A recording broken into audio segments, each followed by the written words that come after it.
바리케이트를 쳐야 합니다.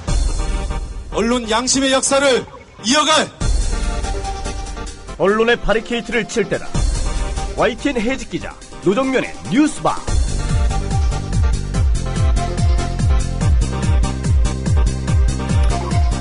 청취자 여러분 안녕하십니까? 어서 오십시오. 12월 6일 뉴스바 문이 열렸습니다. 오늘 뉴스바에 마련되어 있는 뉴스 메뉴들부터 살펴보겠습니다. 정권의 영린에 해당하는 국정원 대선 개입 사건 수사를 놓고 정권과 대립했던 검찰총장이 쫓겨났다면 표면적인 이유가 무엇이든 정권이 찍어낸 것이라고 의심할 만합니다. 당연히 정권은 아니라고 해왔지만 정권의 심장부 청와대에서 불법으로 검찰총장 뒷조사를 했던 사실이 드러났습니다. 이것만으로도 감당이 안 될 일인데 검찰총장의 혼외 아들로 지목된 아이의 혈액형을 알아내기 위해 학생부 전자관리 시스템에서 17번이나 혈액형 조회가 있었던 사실까지 드러났습니다. 통치 방식은 1970년대 수준이지만 우리 사회와 국민은 21세기에 와 있습니다. 혈액형 조회 사실을 밝혀낸 전교조의 하병수 대변인 인터뷰할 예정입니다. 국정원이 수술대 위에 오르게 됐습니다. 국정원 수술을 위해 국회가 메스를 집어든 건 헌정사상 처음입니다. 그러나 국회라고 다 국정원 수술에 적극적인 건 아닙니다. 여야가 집도위로 내세우려는 국회의원들 면면을 보면 수술을 하겠다는 것인지 반창고만 붙이겠다는 것인지 우려할 수밖에 없습니다. 국회 정보위 야당측 간사인 민주당 정청래 의원으로부터 국정원 개혁특위에 대한 전망 들어보겠습니다. 어제 민주당이 최동욱 뒷조사와 관련한 청와대 책임에 대해 3번이나 논평을 냈지만 언론에는 한 줄 나올까 말까였습니다. 뉴스의 재구성에서 언론이 외면한 야당 논평들을 들려드립니다. 어제 박근혜 대통령이 무역의 날 기념식에 참석해서 했다는 번뇌 발언이 또 화제입니다. 시사 애너그램 공갈에서 각하의 진짜 번뇌가 무엇인지 확인하시기 바랍니다. 잠시 후에 오겠습니다. 학교폭력 예방 앱 스마트 보디가드.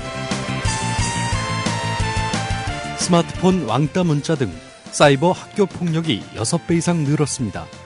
학교폭력은 언제나 욕설, 모욕, 협박과 같은 폭력 문자를 동반합니다. 그런 학교폭력 문자만을 감지하여 부모님께 알려드립니다.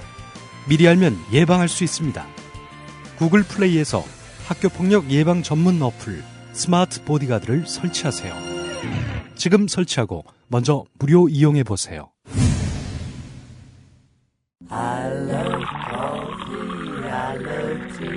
500원으로 즐기는 나만의 커피. 원두 쇼핑몰 헝그리 커피.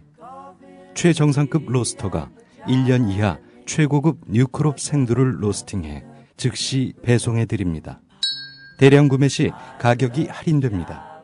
검색창에 헝그리 커피를 검색하세요. 헝그리커피.com. 헝그리 커피에서 원두를 구매하시는 분들께는 차량용 국민TV 스티커 2매를 함께 보내드립니다. 우리라이프 상조 홍대리입니다. 정치자와 국민TV 조합원의 성원에 힘입어 저희 사장님이 국민TV와 본격적인 업무 제휴를 하기로 하고 시원하게 쏘셨습니다. 우리라이프 상조는 어떤 위협에도 굴하지 않고 국민TV와 함께하는 신뢰받는 상조회사가 되겠습니다. 저희가 최고라고 하지 않겠습니다. 하지만 최선을 다하겠습니다. 열심히 하겠습니다. 지켜봐 주시고 도와주십시오. 1600-3267, 1600-3267 국민TV와 함께하는 우리라이프 상조 홍대리였습니다. 개념상조 우리라이프 상조가 여러분들의 성원에 힘입어 국민TV와 함께 상생할 수 있는 제휴를 맺었습니다. 우리라이프 상조는 참다운 상조 서비스를 위해 바른 길만 가겠습니다. 지금 가입하시면 회원님이 납입하신 소중한 납입금의 10%를 매달 국민TV 발전을 위해 사용하겠습니다. 1600-3267 국민TV와 함께하는 우리라이프 상조입니다.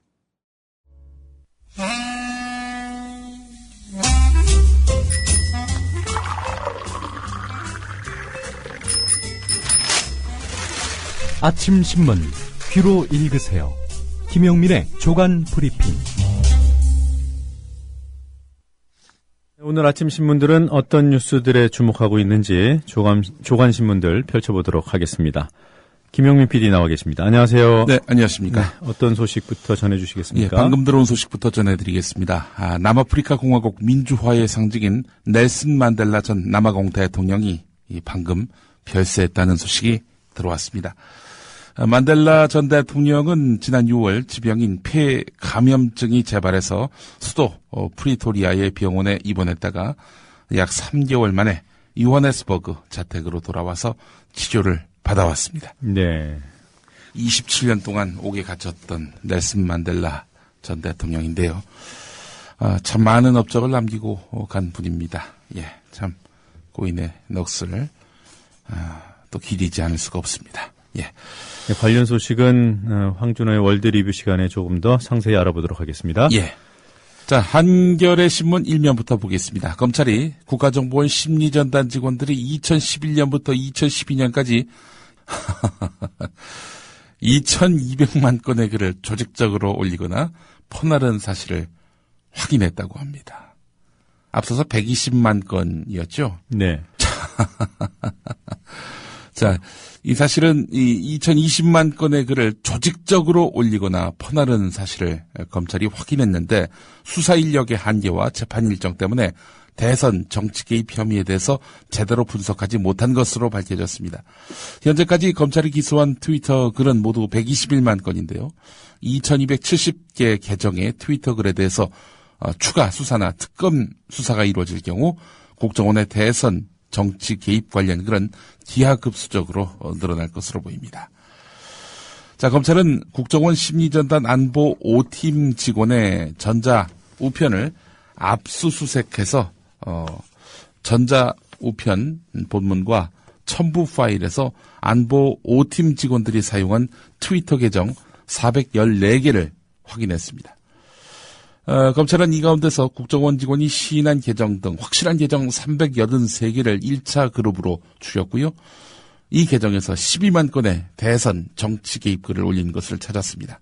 그리고 이와는 별도로 국정원 안보 5팀 직원들이 조직적으로 사용한 계정 2270개를 추가로 확인했고 이들 계정에서 2200만 건의 글을 올린 사실을 확인했습니다. 검찰은 처음 찾은 383개 계정에서 대선 개입 원글 12만 건과 2270개 계정에서 원글을 리트윗한 109만 건을 합쳐서 121만 건만 대선 정치 개입 관련 글이라고 공소장에 적었습니다. 2270개 계정에서 올린 전체 2200만 건의 글 가운데 109만 건을 제외한 나머지 2091만 건은 분석도 못했기 때문입니다. 쉽게 얘기해서 국정원 트위터 글 2091만 건이 더 있다는 겁니다. 한마디로 얘기해서. 지금 공소장에 들어가 있는 것은 120만 건 정도고요. 네. 추가로 2091만 건이 더 있다는 거죠. 그렇습니다. 참 이거원. 계정 하나당 10,000개씩 올렸습니다. 예. 뭐 처음에는 하나도 없다라고 시작했죠. 예. 그러다가 뭐 70몇 개 있다고 했고요. 그러다가 뭐 몇천 개 있다고 하더니 120만 건으로 훌쩍 뛰었고 2091만 건이 추가로 더 있는 걸로 나와서 도합 2200만 건이다. 예. 이 기하급수라는 말이 딱 여기 맞네요, 보니까. 예. 자, 검찰이 압수수색한 국정원 심리전단 안보 5팀 직원의 전자 우편. 이제 이게 근거가 돼서 2091만 건이 더 있다는 그런 결과가 나온 거 아니겠습니까? 자, 이 근거가 된 전자 우편을 보니까 이들이 개인적 일탈이 아니라 상부의 지시에 따라 조직적으로 활동한 정황이 드러난다고 한겨레가 또 3면에서 관련 기사를 다루고 있습니다. 서울중앙지법 형사 21부 심리로 열린 원세훈 전 원장의 공판에서 검찰은 트위터 직원 장모 씨와 김모 씨의 전자우편 내용을 공개했습니다. 트위터 팀 직원, 국정원 직원이죠. 4.15 진논이라는 제목의 글에서 검찰은 4월 15일 논지라는 뜻으로 이렇게 풀이를 했는데 일부러 논지를 진논이라고 거꾸로 쓰는군요. 예, 그렇습니다. 왜 우리 새벽을 멱새라고 하고 뭐 그러지 않습니까? 그랬나요? 뭐 그런 식으로 이제 은어로 표현하는 경우가 종종 있는데 거꾸로 이제 이야기를 해서 말이죠. 저는 밝은 곳에서만 살아서요. 예. 이 어둠의 레토릭을 잘 모르시는군요. 예. 4월 15일 진온이라는 제목의 글에서 이제 선거를 앞두고 대선을 주제로 트위터 이용자에게 대화를 유도하라 이렇게 적혀 있었다는 겁니다. 국정원 직원 김하영 씨가 소속된 안보 3팀이 매일 상부로부터 금일 이슈 논지를 받아서 인터넷 게시글 댓글을 올리고 찬반 클릭을 한 것과 마찬가지로 트위터 팀도 매일 트위터에 올릴 글에 주제를 시달한 것으로 볼 수 있습니다. 4월 15일은 작년 4월 15일을 말하는 거지요. 그리고 4월 15일은 총선 직후입니다. 이 총선은 끝났으니 이제 대선과 관련한 글을 집중적으로 올려라. 이런 지침이라 하겠습니다. 자, 트위터 팀 민간인 조력자를 동원한 흔적도 남겼습니다. 압수된 전자우편 가운데 트위터 계정입니다라는 제목의 글을 보면은 아이디 비밀번호를 기재한 다수 트위터 계정이 적힌 파일이 첨부돼서 민간인 조력자로 보이는 송모 이모 씨에게 전송된 것이 또 확인이 됐다는 겁니다. 검찰은 트위터 팀이 자동 프로그램을 이용해서 자신들의 글을 실시간 트위터 이슈를 소개하는 사이트에 상위 순위에 올리려고 했다. 오늘의 유머 등 커뮤니티 사이트에서 찬반 클릭으로 베스트 게시판에 올리는 것과 유사한 방식이다. 이렇게 말했습니다. 네. 그러니까 많은 트위터가 이걸 괜찮네 하고 리트윗하면은 이 트위터 순위에 올라가거든요. 그러니까 이제 말하자면은 공작 트위터들이 이런 식으로 자기들이 펴고자 하는 주장의 글을 그렇게 해서 톱 이슈로 만들려고 이런 갖은 공작을 벌였다는 겁니다. 이 민간인 조력자로 보이는 송 씨, 이 씨에게 보낸 우편에, 전자 우편에 트위터 계정들이 들어있었다는 거 아니에요? 예, 그렇습니다. 이 계정을 이용해서 글을 올려라. 네. 이런 얘기 아니겠습니까? 그러니까 민간인 조력자들한테 계정을 주고 비밀번호까지 주고 이걸 활용하라고 일종의 지침을 내린 것이라고 볼 수 있겠군요. 그렇습니다. 예. 자, 오랜만에 영포 라인이 기사에 들어왔습니다. 자, 이제 송년회 시즌 아니겠습니까? 이 사실 그 송년회 때 이 영포 라인들이 모이면 무슨 노래 부르는 줄 아십니까? 무슨 노래 부르는? 영일만 친구를 주로 부른다고 합니다. 네.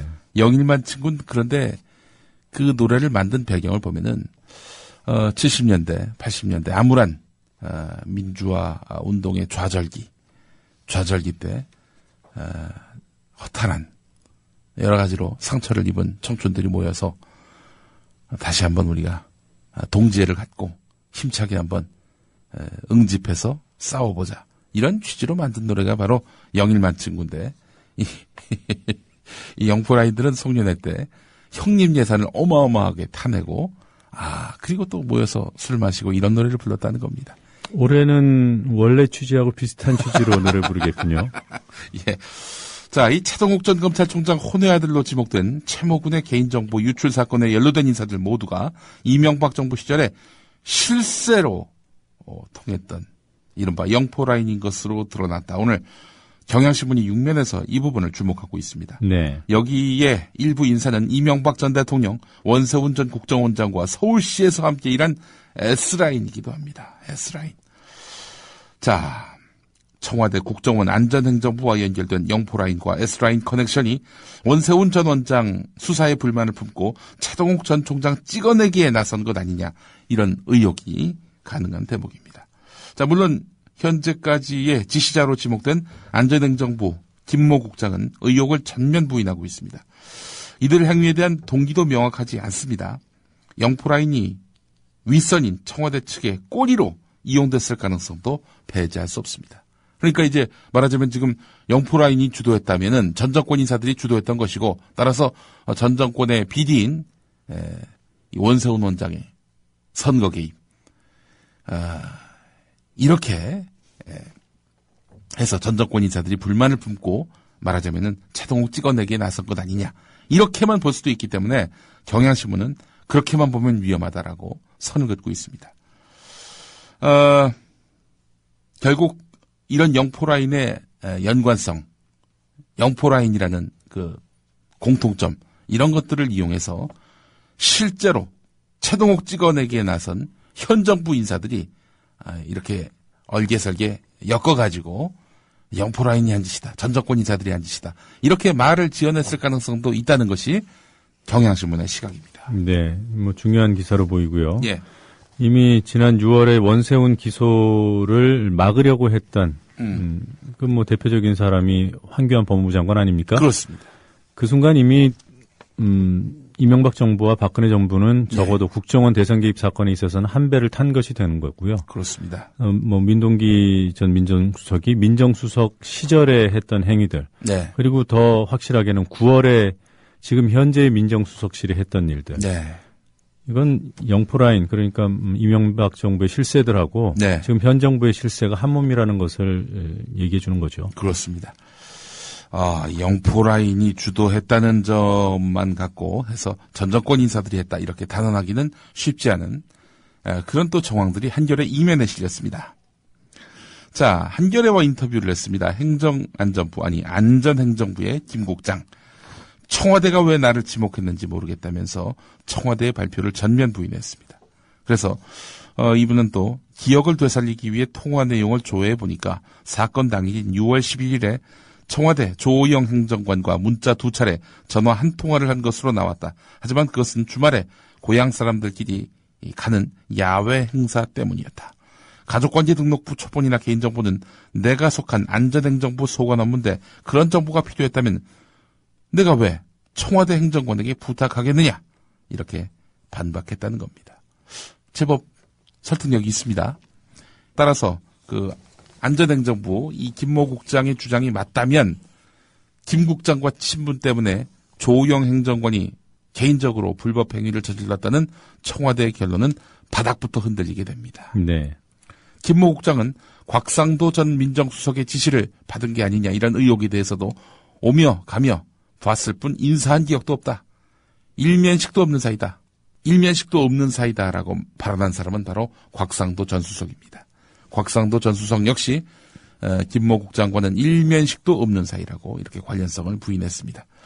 자, 결국 이번 사건의 진실은 김모 국장의 사무실과 자택을 압수수색한 검찰 수사에 달린 것으로 보이는데요. 김모 국장의 진술이 거짓이든 사실이든 김모 국장 또는 조오영 행정관에게 불법 정보 수집을 지시한 윗선을 밝히는 것이 이번 사건의 핵심입니다. 자, 최동욱 전 검찰총장 찍어내기에 청와대가 개입했는지 이 부분과 관련한 그런 기사들 오늘은 경향 한겨레 기사를 차례로 소개해드렸습니다. 네. 이 김모 씨, 안행부 김모 씨의 해명이 김 PD 말씀대로 예. 어느 정도 설득력이 있어 보이기도 해요. 예. 그런데 이런 거잖아요. 내가 안행부 소속인데 그리고 나의 소관 업무인데 이걸 굳이 청와대 행정관에게 부탁을 했겠느냐. 예. 이거 요지 아니겠습니까? 예.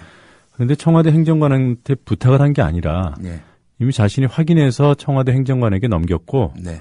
행정관이 한 번 더 확인하기 위해서 조희제 국장한테 서초구청에 네. 재확인한 그런 상황이라면 이 해명 역시 예. 빠져나가려는 변명일 수도 있다. 저는 그렇게 판단이 되네요. 네. 검찰이 하여튼 이 의지를 갖고 제대로 규명하겠다라고 하는 마당이니 한번 좀 지켜볼 일이긴 한데. 그러니까 지금은 라인은 갈라서 보면 이 문제는 잘 좀 혼란스럽고요. 예. 아까 말씀드린 대로 이명박 정부 당시의 실세들하고 예. 지금 현 정부 청와대 관계자들하고 한 몸이라고 보고 이해를 해야 명확하게 보일 것 같아요. 예. 다음 기사는 공교롭게도 제 기사입니다. 한겨레 8면에 제 사진이 실렸습니다. 좀 오래된 사진 같아요. 예, 그렇습니다. 작년 아니네요. 이거 작년 총선 때인가? 예. 턱선이 살아있군요. 이게 무슨 일이냐면은, 얼마 전부터 일간 베스트 저장소, 이른바 1배 사이트에서 제 고향이 전라북도 부안이다. 이렇게 주장한 친구들이 나타났어요. 그것도 총선 때 후보 등록 당시에 냈던 병적 신고서. 이것에, 이 등록 기준지라고 적는 항목이 있었거든요. 네. 등록 기준지는 옛 본적을 말하는 겁니다. 네. 이 본적에는 전라북도 부안군 부안읍 운기길로 이렇게 제가 적었다는 겁니다. 예. 저는요, 전북 부안에 관광도 간 기억이 없습니다. 우리, 가문을 보면은 대대로 강원도 춘천을 기반으로 해서, 이어온, 집안입니다. 전북 부안과 연관될 일이 없는데, 이 친구들은 이제 전북 부안군 부안읍 운기길, 이런 식으로, 적힌 문건이 있다.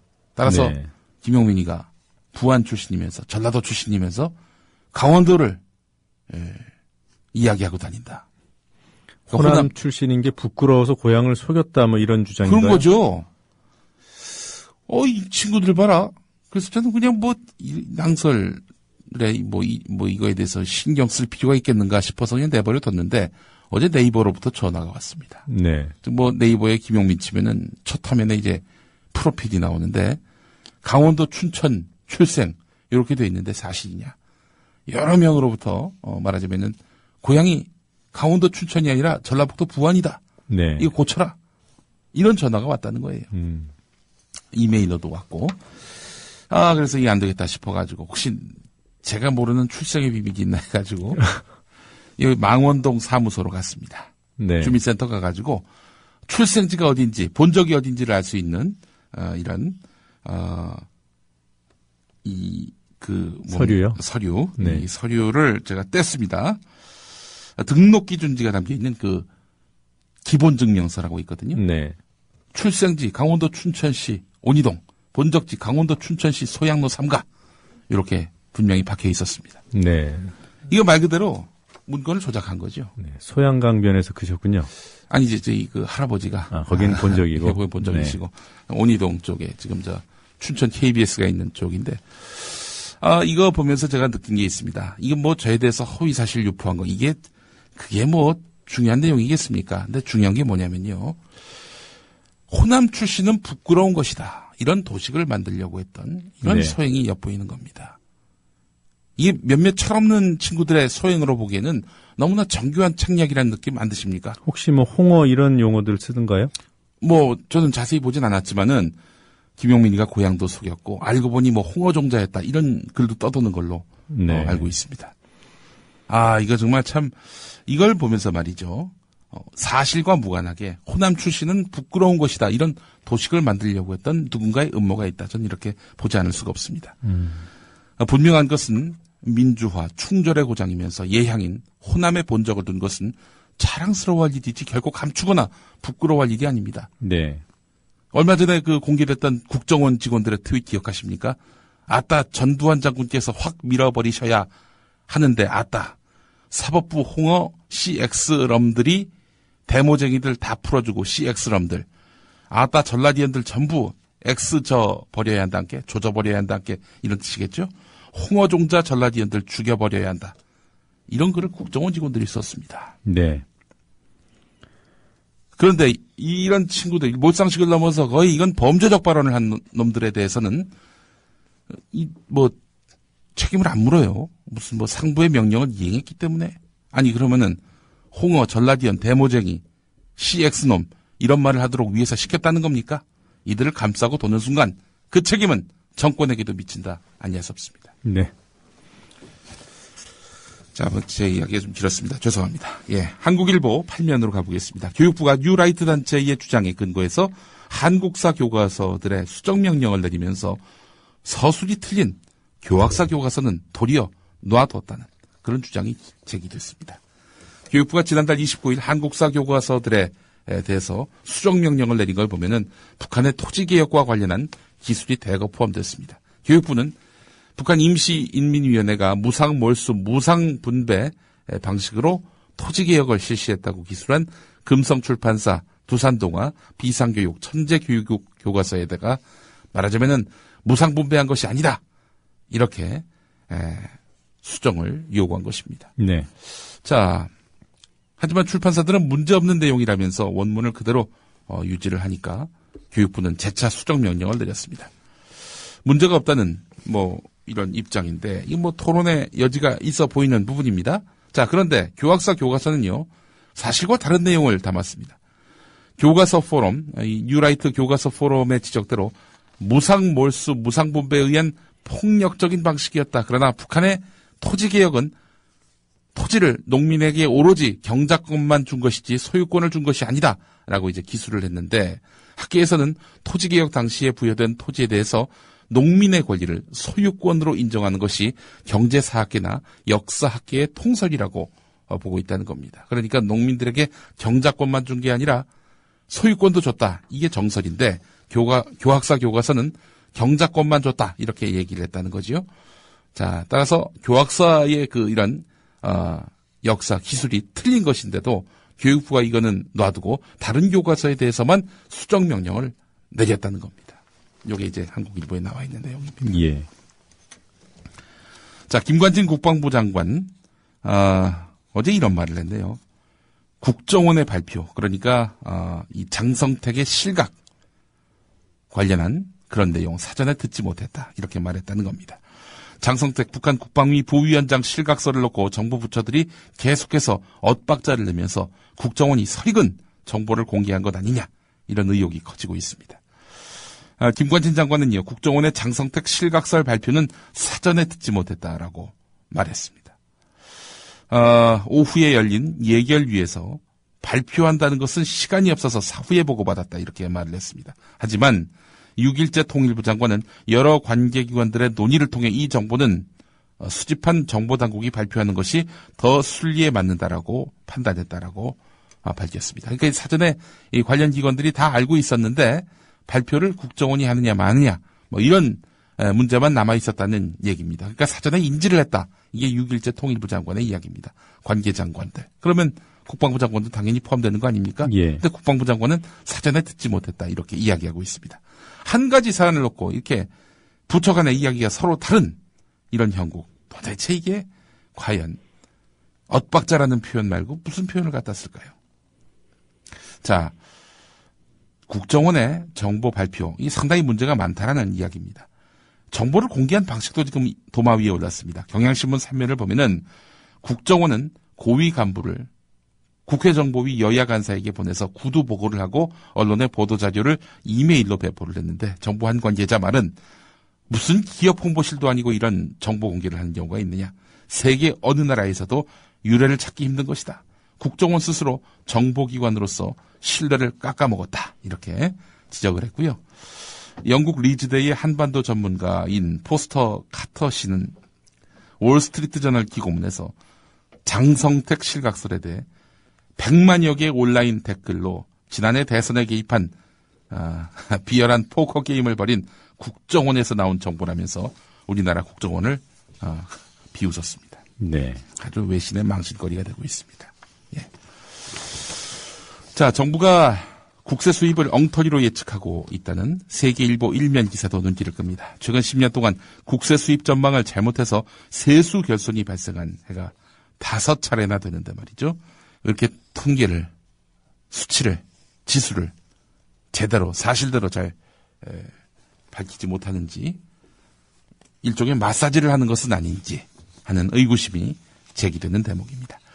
경향신문 12면 기사까지 소개를 해드려야 될 것 같습니다. 광운대 청소 노동자분들 이야기인데요.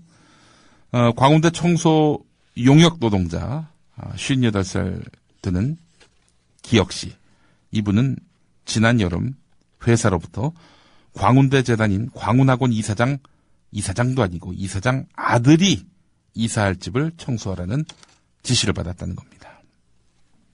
한여름에 같은 팀 노동자 8명이 빗자루 등 청소 도구를 들고 학교에서 수 킬로미터 떨어진 집까지 걸어갔어요. 서너 시간 동안 집 구석을 곳곳을 청소했지만 다음날 회사 사장은 청소를 다시 해야 한다라면서 노동자를 데려갔다는 겁니다. 이 기혁 씨는 광운학원 이사장의 돌아가신 아버지 묘역에 불려가서 제사상을 치른 적도 있었다고 합니다. 또 다른 청소 노동자 66살 니은 씨 이야기입니다. 지난 10월에 지방에 사는 40대 초반의 딸을 지병으로 잃었습니다. 새벽 2시에 딸의 사망 소식을 듣고 잠을 이룰 수 없었던 어머니. 근데 새벽에 학교에서 청소를 했습니다. 다음 날 아침에 남편 자녀들과 함께 딸의 장례식에 가기 위해서입니다.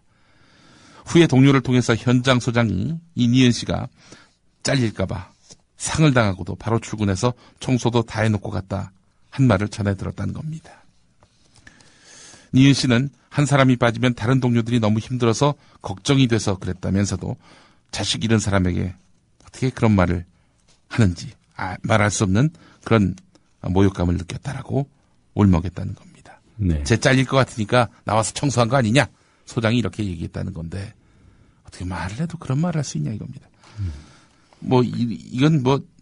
이것도 굉장히 큰 문제인데요. 또 다른 문제가 있습니다. 광운대 청소 노동자들이 지난 가을에 광운학원 이사장 집 정원에 떨어진 은행을 줍고 도토리를 따는 데 동원되기도 했는데요.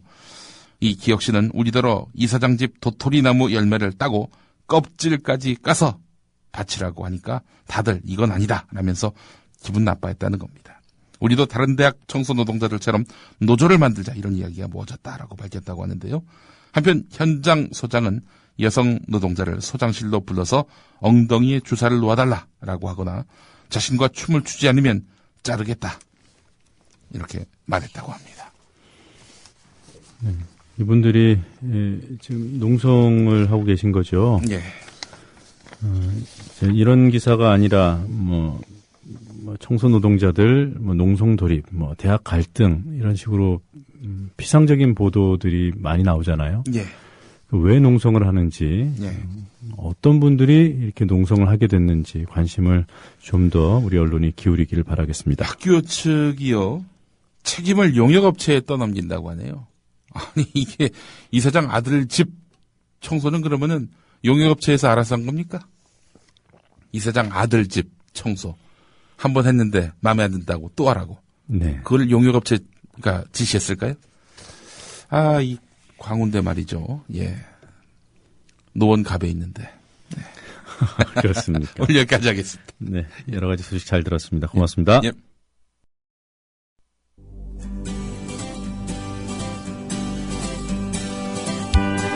막간 퀴즈입니다. Chegar lá e tirar as bolinhas e que não sejam favoráveis para o Brasil, a chave do Brasil. Falei, não, então vou ficar fora dessa. 브라질에게 안 좋은 영향을 미칠까봐 조추첨에 참여하는 것이 부담스럽습니다. 라고 말한 축구 황제 아무개의 말입니다. 아무개는 내일 브라질 월드컵 조추첨식에서 추첨에 참여하지 않겠다고 선언했습니다. 이 사람의 이름을 따서 아무개의 저주라는 말도 있는데요. 아무개는 누구일까요? 1번 마라도나, 2번 베켄바워, 3번 펠레, 4번 마질레. 답을 아시는 분은 정답과 함께 연락 가능한 이메일을 적어주세요. 세 분을 선정해 기념 음반을 보내드립니다.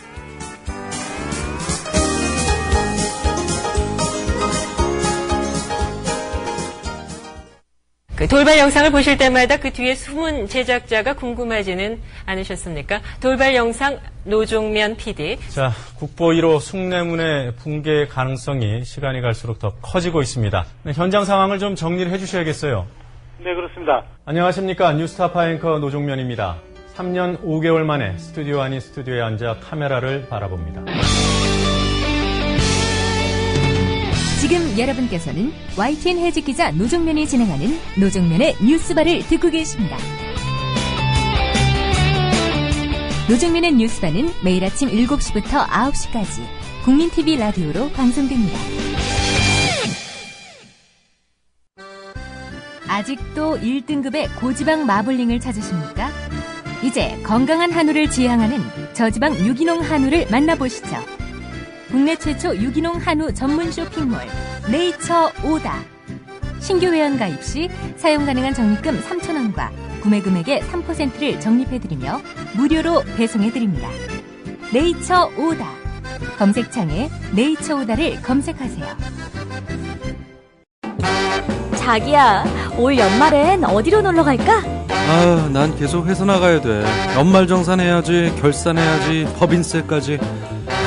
미리 교육받을 방법은 없을까? 더존 이러닝 있잖아. 더존 이러닝? 더존에서 이러닝 돼? 그럼 난 벌써 연말정산 과정 신청했지. 연말에 쏟아지는 재경 전문가들의 바쁜 업무들, 대한민국 기업 정보화를 선도하는 더존 IT그룹의 공식 교육기관 더존 e러닝에서 해결하세요. 검색창에 더존 e러닝을 검색하세요. 상담 전화는 02-890-5999, 02-890-5999. 남성 여러분, 값비싼 옷을 입어도 폼이 안 나고 운동할 시간은 없으시다고요? 늘어진 뱃살과 튀어나온 가슴살 때문에 고민이십니까? 입는 순간 경험하시게 될 서프라이즈! 바디뷰 프리미엄은 고가의 스포츠웨어에 쓰이는 아쿠아엑스 원사를 사용, 최첨단 공법으로 탁월한 보정력과 신축성, 가공할 흡수력을 겸비했습니다. 우와, 정말 신기해요. 늘어진 가슴이 근육처럼 탄탄해지고 올챙이 같았던 뱃살도 올라보게 들어갔네요. 바디뷰 대단합니다. 입는 순간 몸짱이 되는 남자 보정 속옷 바디뷰. 포털 검색창에 바디뷰를 검색해보세요. 구매하실 때 배송 메시지에 국민TV라고 적어주시면 고가의 사은품을 드립니다.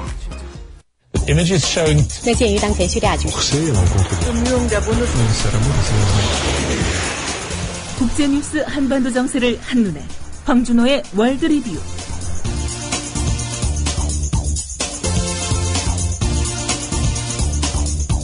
네, 지구촌 소식 알아보는 시간입니다. 밤새 어떤 뉴스들 들어와 있는지 국제뉴스 전문 캐스터 황준호 기자와 함께 알아보겠습니다.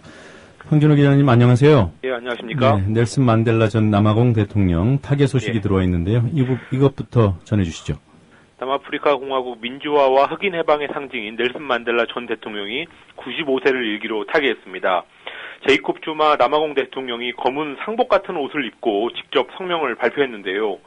남아공의 위대한 아들을 잃었다. 평화 속에서 잠들었다고 밝혔습니다. 뉴욕타임스는 피스풀 리버레이터, 그러니까 평화를 추구했던 해방자, 피스풀 레지스탕스, 평화를 추구했던 저항자가 잠들었다고 표현했습니다. 만델라는 감옥에서 얻은 폐 감염증으로 오랫동안 고생해 왔는데요. 9월에 퇴원해서 요하네스버그의 자택에서 집중 치료를 받다가 최근에 다시 입원했는데 고비를 넘기지 못하고 삶을 마감했습니다. 네. 94세를 일기로 타계한 거죠? 예. 네. 그 만델라의 생애 1918년에 태어났나요? 그 이후에 1918년이면 95세입니다. 95세가 맞군요. 예. 네. 어떤 삶을 살아왔는지 간단히 좀 정리해 주시기 바랍니다. 1918년 남아공 동남부의 운베조라는 곳에서 마을 족장의 아들로 태어났는데요. 남아공 백인 정권의 아파르테이드 흑백 차별 정책에 맞서서 아프리카 민족회의를 이끌면서 투쟁하다가 투옥돼서 27년간 옥살이를 했습니다. 그렇지만 남아공의 백인 정권은 국내의 저항 그리고 국제사회 압력 이런 것들로 더 이상 아파르테이드를 유지할 수 없다고 보고 1990년에 만델라를 출소시키고 아프리카 민족회의도 합법 조직으로 인정했습니다. 만델라는 인종차별 철폐를 위해서 노력한 공로로 아파르테이드 시대의 마지막 백인 대통령과 함께 1993년에 노벨 평화상을 공동으로 수상했습니다. 그리고 이듬해인 1994년에 남아공 최초의 민주선거를 통해서 첫 번째 흑인 대통령이 됐고 이후에 진실과 화해위원회라는 것을 출범시켜서 청문회에서 잘못을 고백한 백인은 사면하는 이런 식으로 흑인과 백인의 평화로운 공존을 도모하는 용서와 화합의 지도력 이런 것들을 발휘했습니다. 네, 국제적인 추모가 있겠군요. 예, 만델라는 용서와 화합의 정신을 실현한 정치인이라는 점에서 국제사회에서도 존경을 많이 받아왔기 때문에 국제적인 추모 움직임이 있을 것 같습니다. 공개석상에서 모습을 드러내는 거는 2010년 남아공 월드컵 대회가 마지막이었는데요. 아쉽게도 이제는 역사 속으로 사라지게 됐습니다. 한국과의 인연을 간단하게 말씀드리자면 2번 한국에 방문했었습니다. 네. 김영삼 대통령 때 정상회담을 했었고 그때는 같이 대통령을 했으니까. 네. 그리고 김대중 정부 때는 만델라 대통령이 퇴임 후였는데 김대중 대통령이 직접 초청을 해서 국민급 예우를 했습니다. 김대중 대통령은 만델라의 자서전 자유를 향한 머나먼 여정을 1995년에 직접 번역해서 출간하기도 했었고 또 퇴임 후에는 국제사회에 어떤 문제가 있을 때면은 같이 만델라하고 같이 공동성명을 낸 적도 몇 번 있었습니다. 일화가 하나 있는데요. 1997년 대선 때 만델라가 셋째 딸을 한국에 보내서 자기가 27년간 옥중에서 찾던 손목시계 그거를 당시 김대중 후보한테 선물했던 그런 일화도 있습니다. 네. 자, 일본 특정비밀보호법안 예.参議院특위를 통과했습니다. 일본 참의원 국가안전보장특별위원회가 어제 특정비밀법 제정안을 열린여당인 자민당과 공명당의 찬성으로 가결했습니다. 이제 참의원 본회의 통과만 남겨두고 있고요. 오늘 아마 처리될 것으로 보입니다. 유엔 인권대표까지 우려를 표하면서 아베 정부가 좀 조심스럽게 접근할 거 아니냐 이런 예상도 있었지만 그런 예상을 깨고 밀어붙이는 쪽을 선택한 것 같습니다.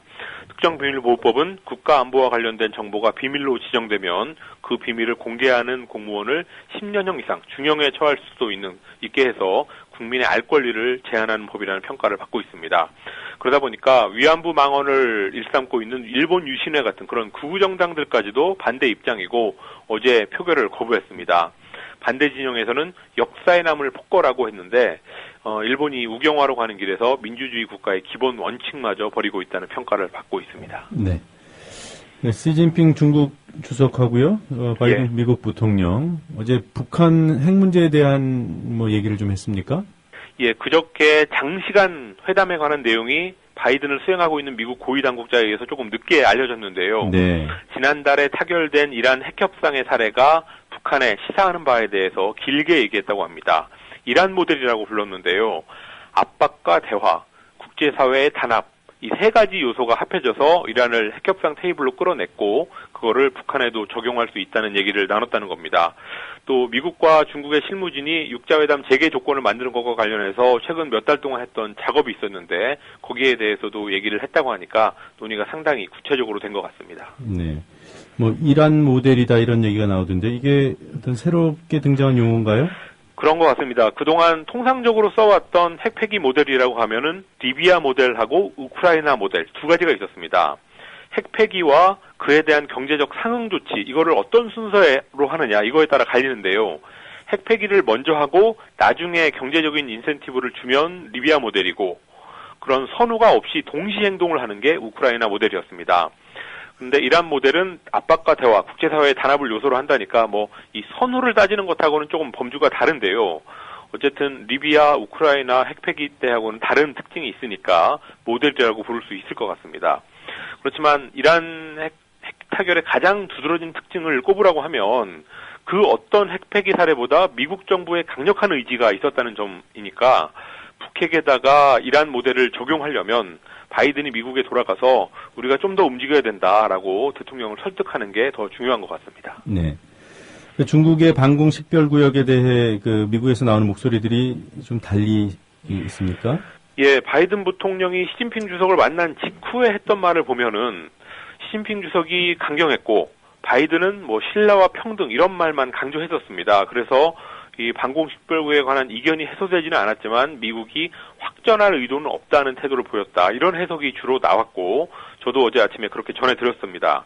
그런데 어제 이후로 조금 다른 말들이 미국 쪽에서 나왔는데요. 바이든이 베이징에서 어제 미국 상공인들을 만난 자리에서 미국을 포함해서 지역에 심각한 불안을 초래한다. 이런 말을 했습니다. 또 한편 미국 쪽에서는 국방장관과 합참의장이 동시에 반공구역 자체는 문제가 아닌데 일방적이고 갑작스럽게 선포됐다는 게 문제다라는 말을 했고요. 또 하루 지나서는 백악관 대변인이 일방적인 도발 행위다. 또 인정할 수 없고 용납할 수 없다. 이런 식의 강한 표현을 썼습니다. 네. 자, 발언 수위가 점점 높아진 것 같아요.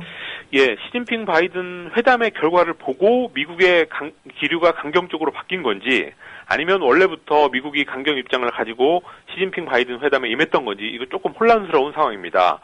지금으로서는 판단하기가 쉽지 않고요. 어제 저녁에 한국에 왔는데 박근혜 대통령을 만나서 어떤 얘기를 할지 또 미국에 돌아간 후에 어떤 행동을 보일지 이런 것들을 좀 종합적으로 봐야 될 것 같습니다. 예. 자, 중앙아프리카 공화국이네요. 예. 수도에서 교전이 벌어졌어요. 중앙아프리카 공화국에서는 지난 3월에 내전으로 이슬람계 반군이 정권을 장악했는데요. 수도를 장악했는데요.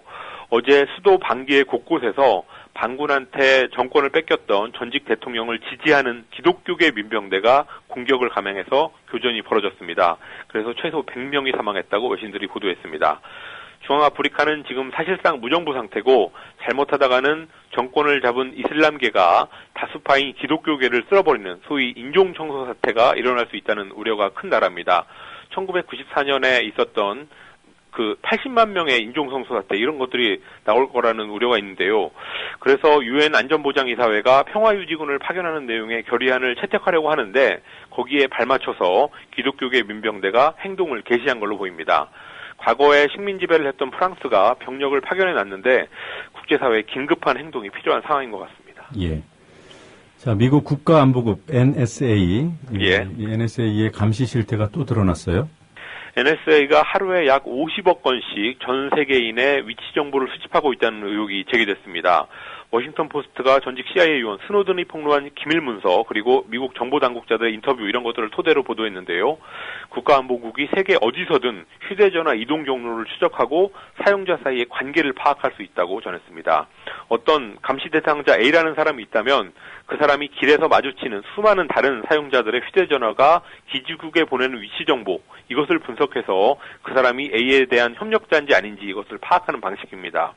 해외여행을 떠난 미국 사람들이 정보 수집의 대상이 됐다고 하니까 우리가 길에서 흔히 미국인들과 미국 여행객들하고 스치기만 해도 그런 분석이 되는 거니까 이게 남일이 아니라는 걸 알 수 있습니다. 네.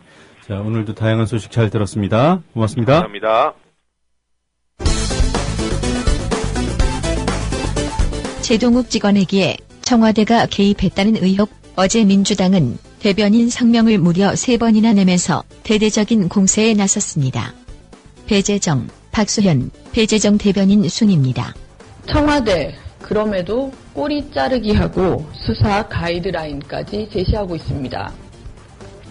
이번에도 개인 일탈, 모두 전 정권 사람들이라며 그래서 모르는 일이라고 얘기합니다.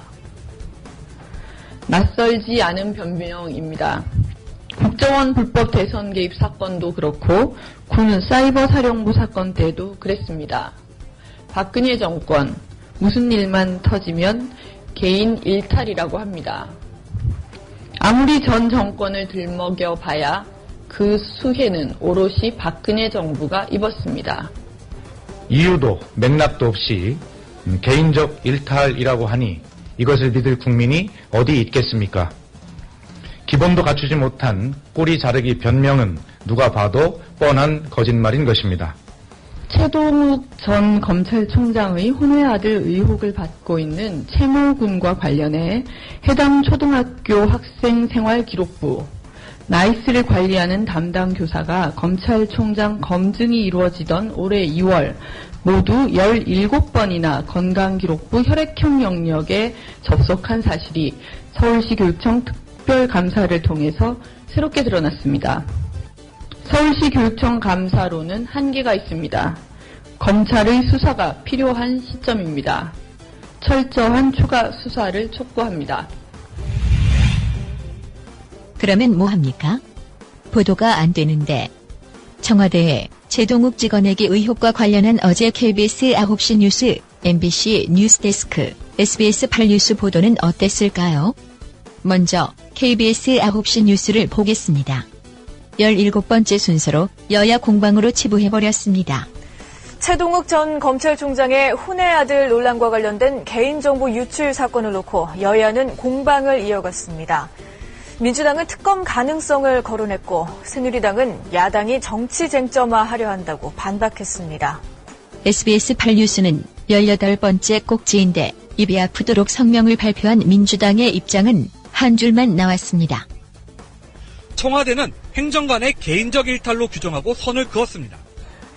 민주당은 꼬리 자르기라며 청와대가 검찰 수사의 가이드라인을 제시했다고 비판했습니다. 가관은 MBC 뉴스데스크 25번째 거의 후반 순서로 배치하더니 그것도 단신으로 처리했습니다. 최동욱 전 검찰총장의 혼외 아들로 지목된 채모군의 개인정보 확인을 부탁한 것으로 알려진 안전행정부 김모 국장의 자택과 사무실에 대해 검찰이 압수수색을 벌였습니다. 이날 방송 3.3의 뉴스의 톱은 먼지 소식이었습니다. 먼지만도 못한 최동욱 직원에게 의혹이었습니다.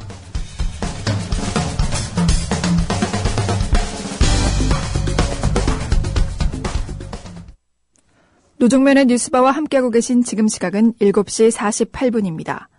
이 시각 간추린 뉴스입니다.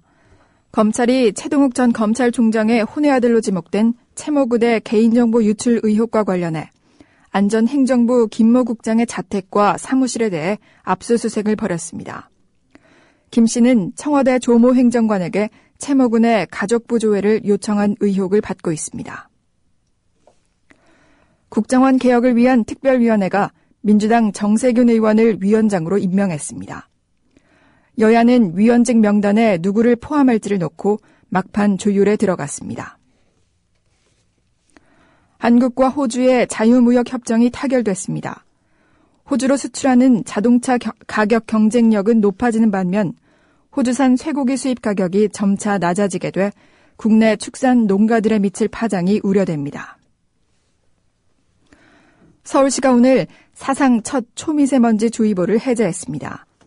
어제 오후 초미세먼지 농도가 세제곱미터당 85mg을 2시간 이상 초과함에 따라 주의보를 발령했습니다. 주의보는 오늘 자정을 기점으로 해제됐고 이후에도 계속 옅어졌습니다. 전북 지역 개신교 목회자들이 박근혜 대통령의 사퇴 촉구를 위한 시국 기도회를 열었습니다.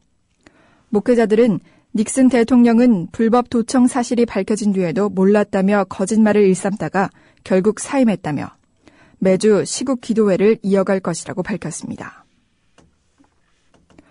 남아공 역사상 첫 번째 흑인 대통령이었던 넬슨 만델라가 타계했습니다. 인종차별 정책에 항거하다가 27년간 감옥에 수감돼 강제 노역에 시달리면서 폐결핵 등을 앓다가 병세가 악화돼 세상을 떠났습니다. 대통령이 지나간다며 경찰이 거리에 현수막을 철거해 논란이 일고 있다고 MBN이 보도했습니다. 경찰은 현수막이 위험 요소가 될 수 있어 미리 제거한다며 궁색한 해명을 내놨고 시민들은 지금이 60년대냐며 황당한 반응을 보였습니다. 지금까지 이 시각 간추린 뉴스 아나운서 김희주였습니다.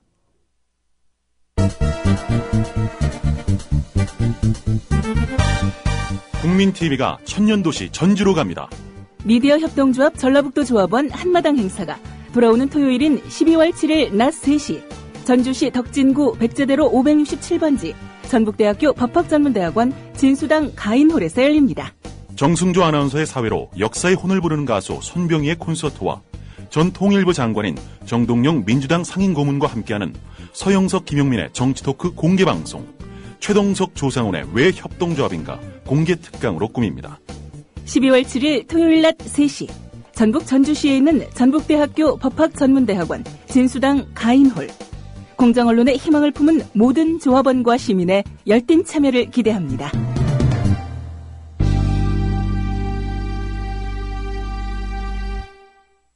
김철기 조합원 신청 광고입니다. 국민TV와 함께하는 핸드폰 쇼핑몰 T3010 조합원에겐 최대 27만 원까지 할인해드리며 판매금의 일부는 미디어 협동조합 국민TV에 후원됩니다. 검색창에 T3010을 검색하세요. 국민TV와 함께하는 핸드폰 쇼핑몰 T3010 문의는 070-7663-9386 070-7663-9386 신동원 조합원 신청 광고입니다. 고혈압, 동맥 경화 등 윤류와 소금을 많이 먹는 폴란드인의 각종 성인병 극복을 위해서 폴란드 정부가 국책사업으로 지정한 신비의 열매 아로니아. 건강한 변화를 원하신다면 평산네이처 아로니아 진. 이제 대한민국의 건강을 책임집니다.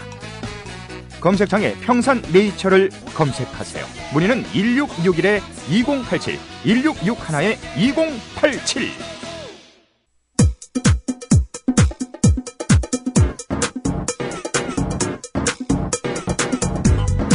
노정면의 뉴스바. 이제는 이슈 탐험입니다.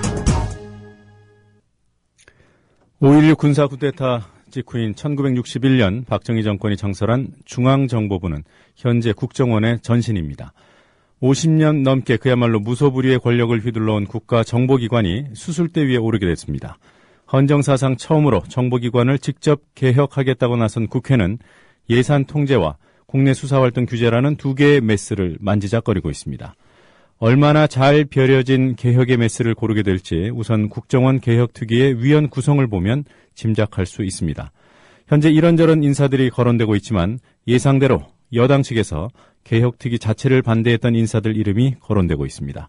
이 문제 짚어보도록 하겠습니다. 국회 정보위 야당 측 간사인 민주당 정청래 의원 나와 계십니다. 안녕하세요. 네, 안녕하십니까. 정청래입니다. 아무래도 정보위 야당 간사를 맡고 계시기 때문에 국정 문제를 누구보다 구체적으로 알고 계시지 않겠습니까? 어떤 부분을 개혁해야 된다고 보시는지요? 제가 야당 간사로서 예산결산 소위원회 위원장입니다. 네. 다른 분보다 예산을 좀 비교적 더 자세히 들여다볼 수 있는 위치라고 볼 수 있는데요.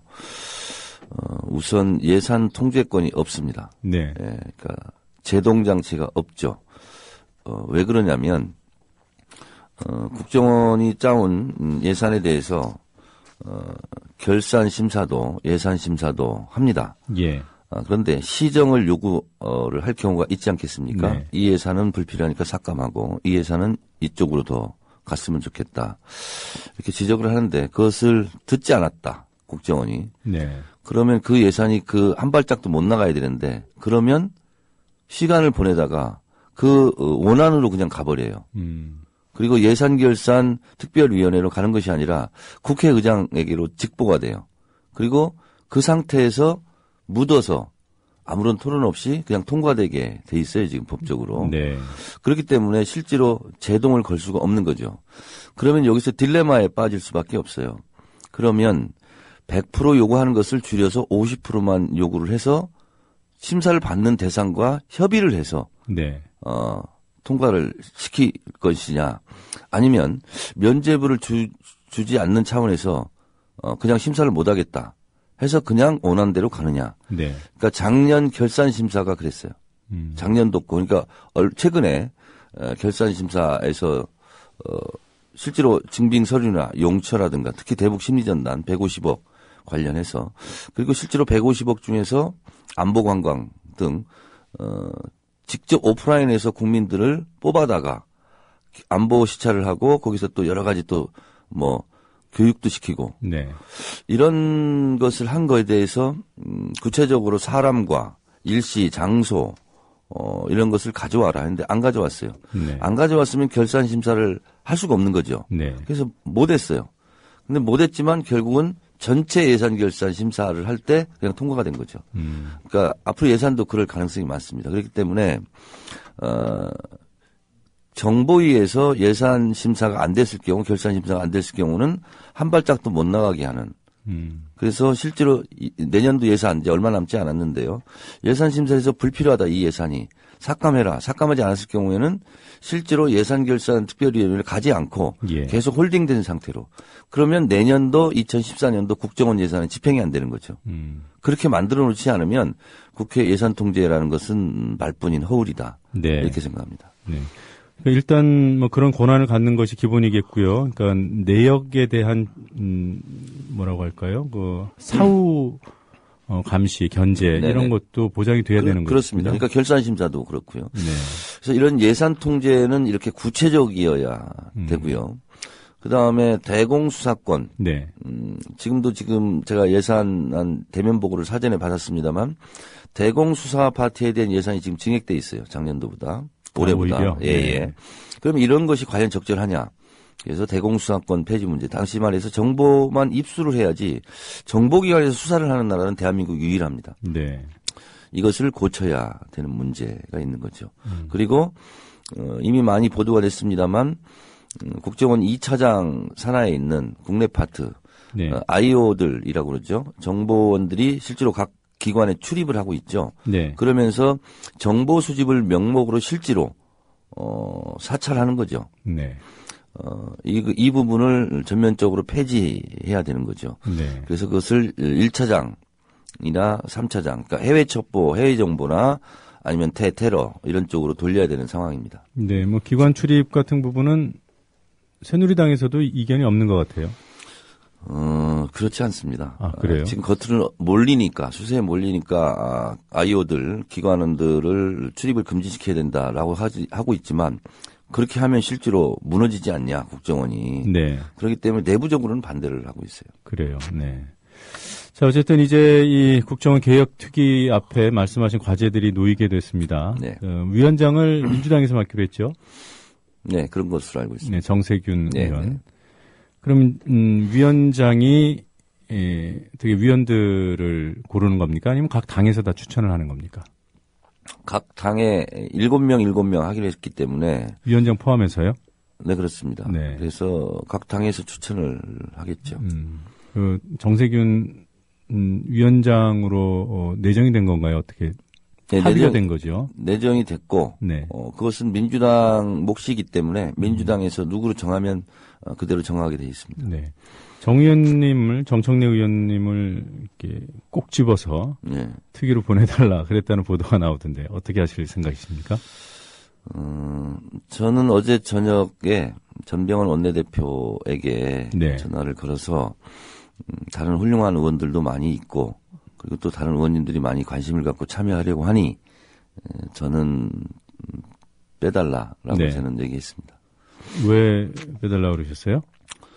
그 이유 그대로입니다. 그러니까 나만이 해야 된다. 나 아니면 안 된다. 이런 생각은 저는 갖고 있지 않고 그리고 실제로 또 제가 뒤에서 돕는 방법도 있고 그렇기 때문에 의욕을 가지고 하시려고 하는 분이 많다면 굳이 나 때문에 그분들을 한 명이라도 빼고 그런 것이 아니라 오히려 제가 양보, 사양하는 것도 괜찮은 방법이다 이렇게 얘기했습니다. 이게 무슨 사양과 양보의 대상이 되는 어떤 자리인가요? 아니, 그런 것이 아니라 개혁특위 안에 들어가고 안 들어가고가 저는 그것보다는 실제로 더 의욕적으로 하려고 하는 분이 있다면 저는 해도 된다 이런 생각이고 그리고 실제로 이번에 국정원 개혁특위를 합의할 때도 사자회담할 때도 뭐 제가 들어간 건 아니지 않습니까? 그러나 뭐 어쨌든 합의 내용이 그런 대로 괜찮게 나오지 않았습니까? 그리고 당 개혁특위라는 게 있었어요. 우리 민주당에. 그래서 거기서 안은 다 마련돼 있어요. 새롭게 연구해서 할 건 없고 실제로 법안까지 다 성안이 돼서 나와 있으니 그걸 가지고 협상을 하면 되는 거거든요. 새누리당하고. 그렇기 때문에 뭘 연구해서 뭐 더 이렇게 할 상황은 아닌 것 같아요. 네. 혹시 이 특위가 별 성과를 거두지 못했을 때 네. 이게 사실 어떻게 보면은 특검을 유보시키는 대가로 얻어낸 성과라고 볼 수 있는데요. 특검은 유보된 것이 아니라 지금 계속 논의하기로 돼 있기 때문에 어쨌든 일반 국민들 입장에서 보면은 특검 요구를 전면에 내세웠던 민주당이 일단은 그것은 계속 논의로 약간 좀 덜 민감하게 처리를 하고 특위를 뭐라고 할까요? 이게 얻어낸 거 아니겠습니까? 네, 그렇습니다. 예. 특위가 만약에 잘 못 되면 후폭풍이 만만치 않을 것 같아요. 그래서 그런 민감한 자리여서 속칭 빼는 게 아닌가 뭐 이렇게 의심하는 분들도 있던데. 그거는 아니고요. 네. 그건 아니고 이게 지금 1년 지금 대선 이후에 계속 이 국정원 문제가 논의가 되고 이렇게 했는데 이걸 어떻게 보면 민주당에서 정보위원이다. 그래서 이제 계속 이 문제를 이제 다뤄왔는데, 글쎄요, 한 번쯤은 좀 객관적으로 내 자신의 몸을 빼고 한번 보는 것도 괜찮겠다. 이런 생각은 좀 했어요. 네, 알겠습니다. 여당에서는 어떤 인사들이 거론됩니까? 여당에서는 아무래도 정보위 법사위 이쪽 의원들이 좀 거론이 되고 있는 것 같습니다. 그러니까 이 국정원과 관련된 뭐 유관 상임이라고 할까요?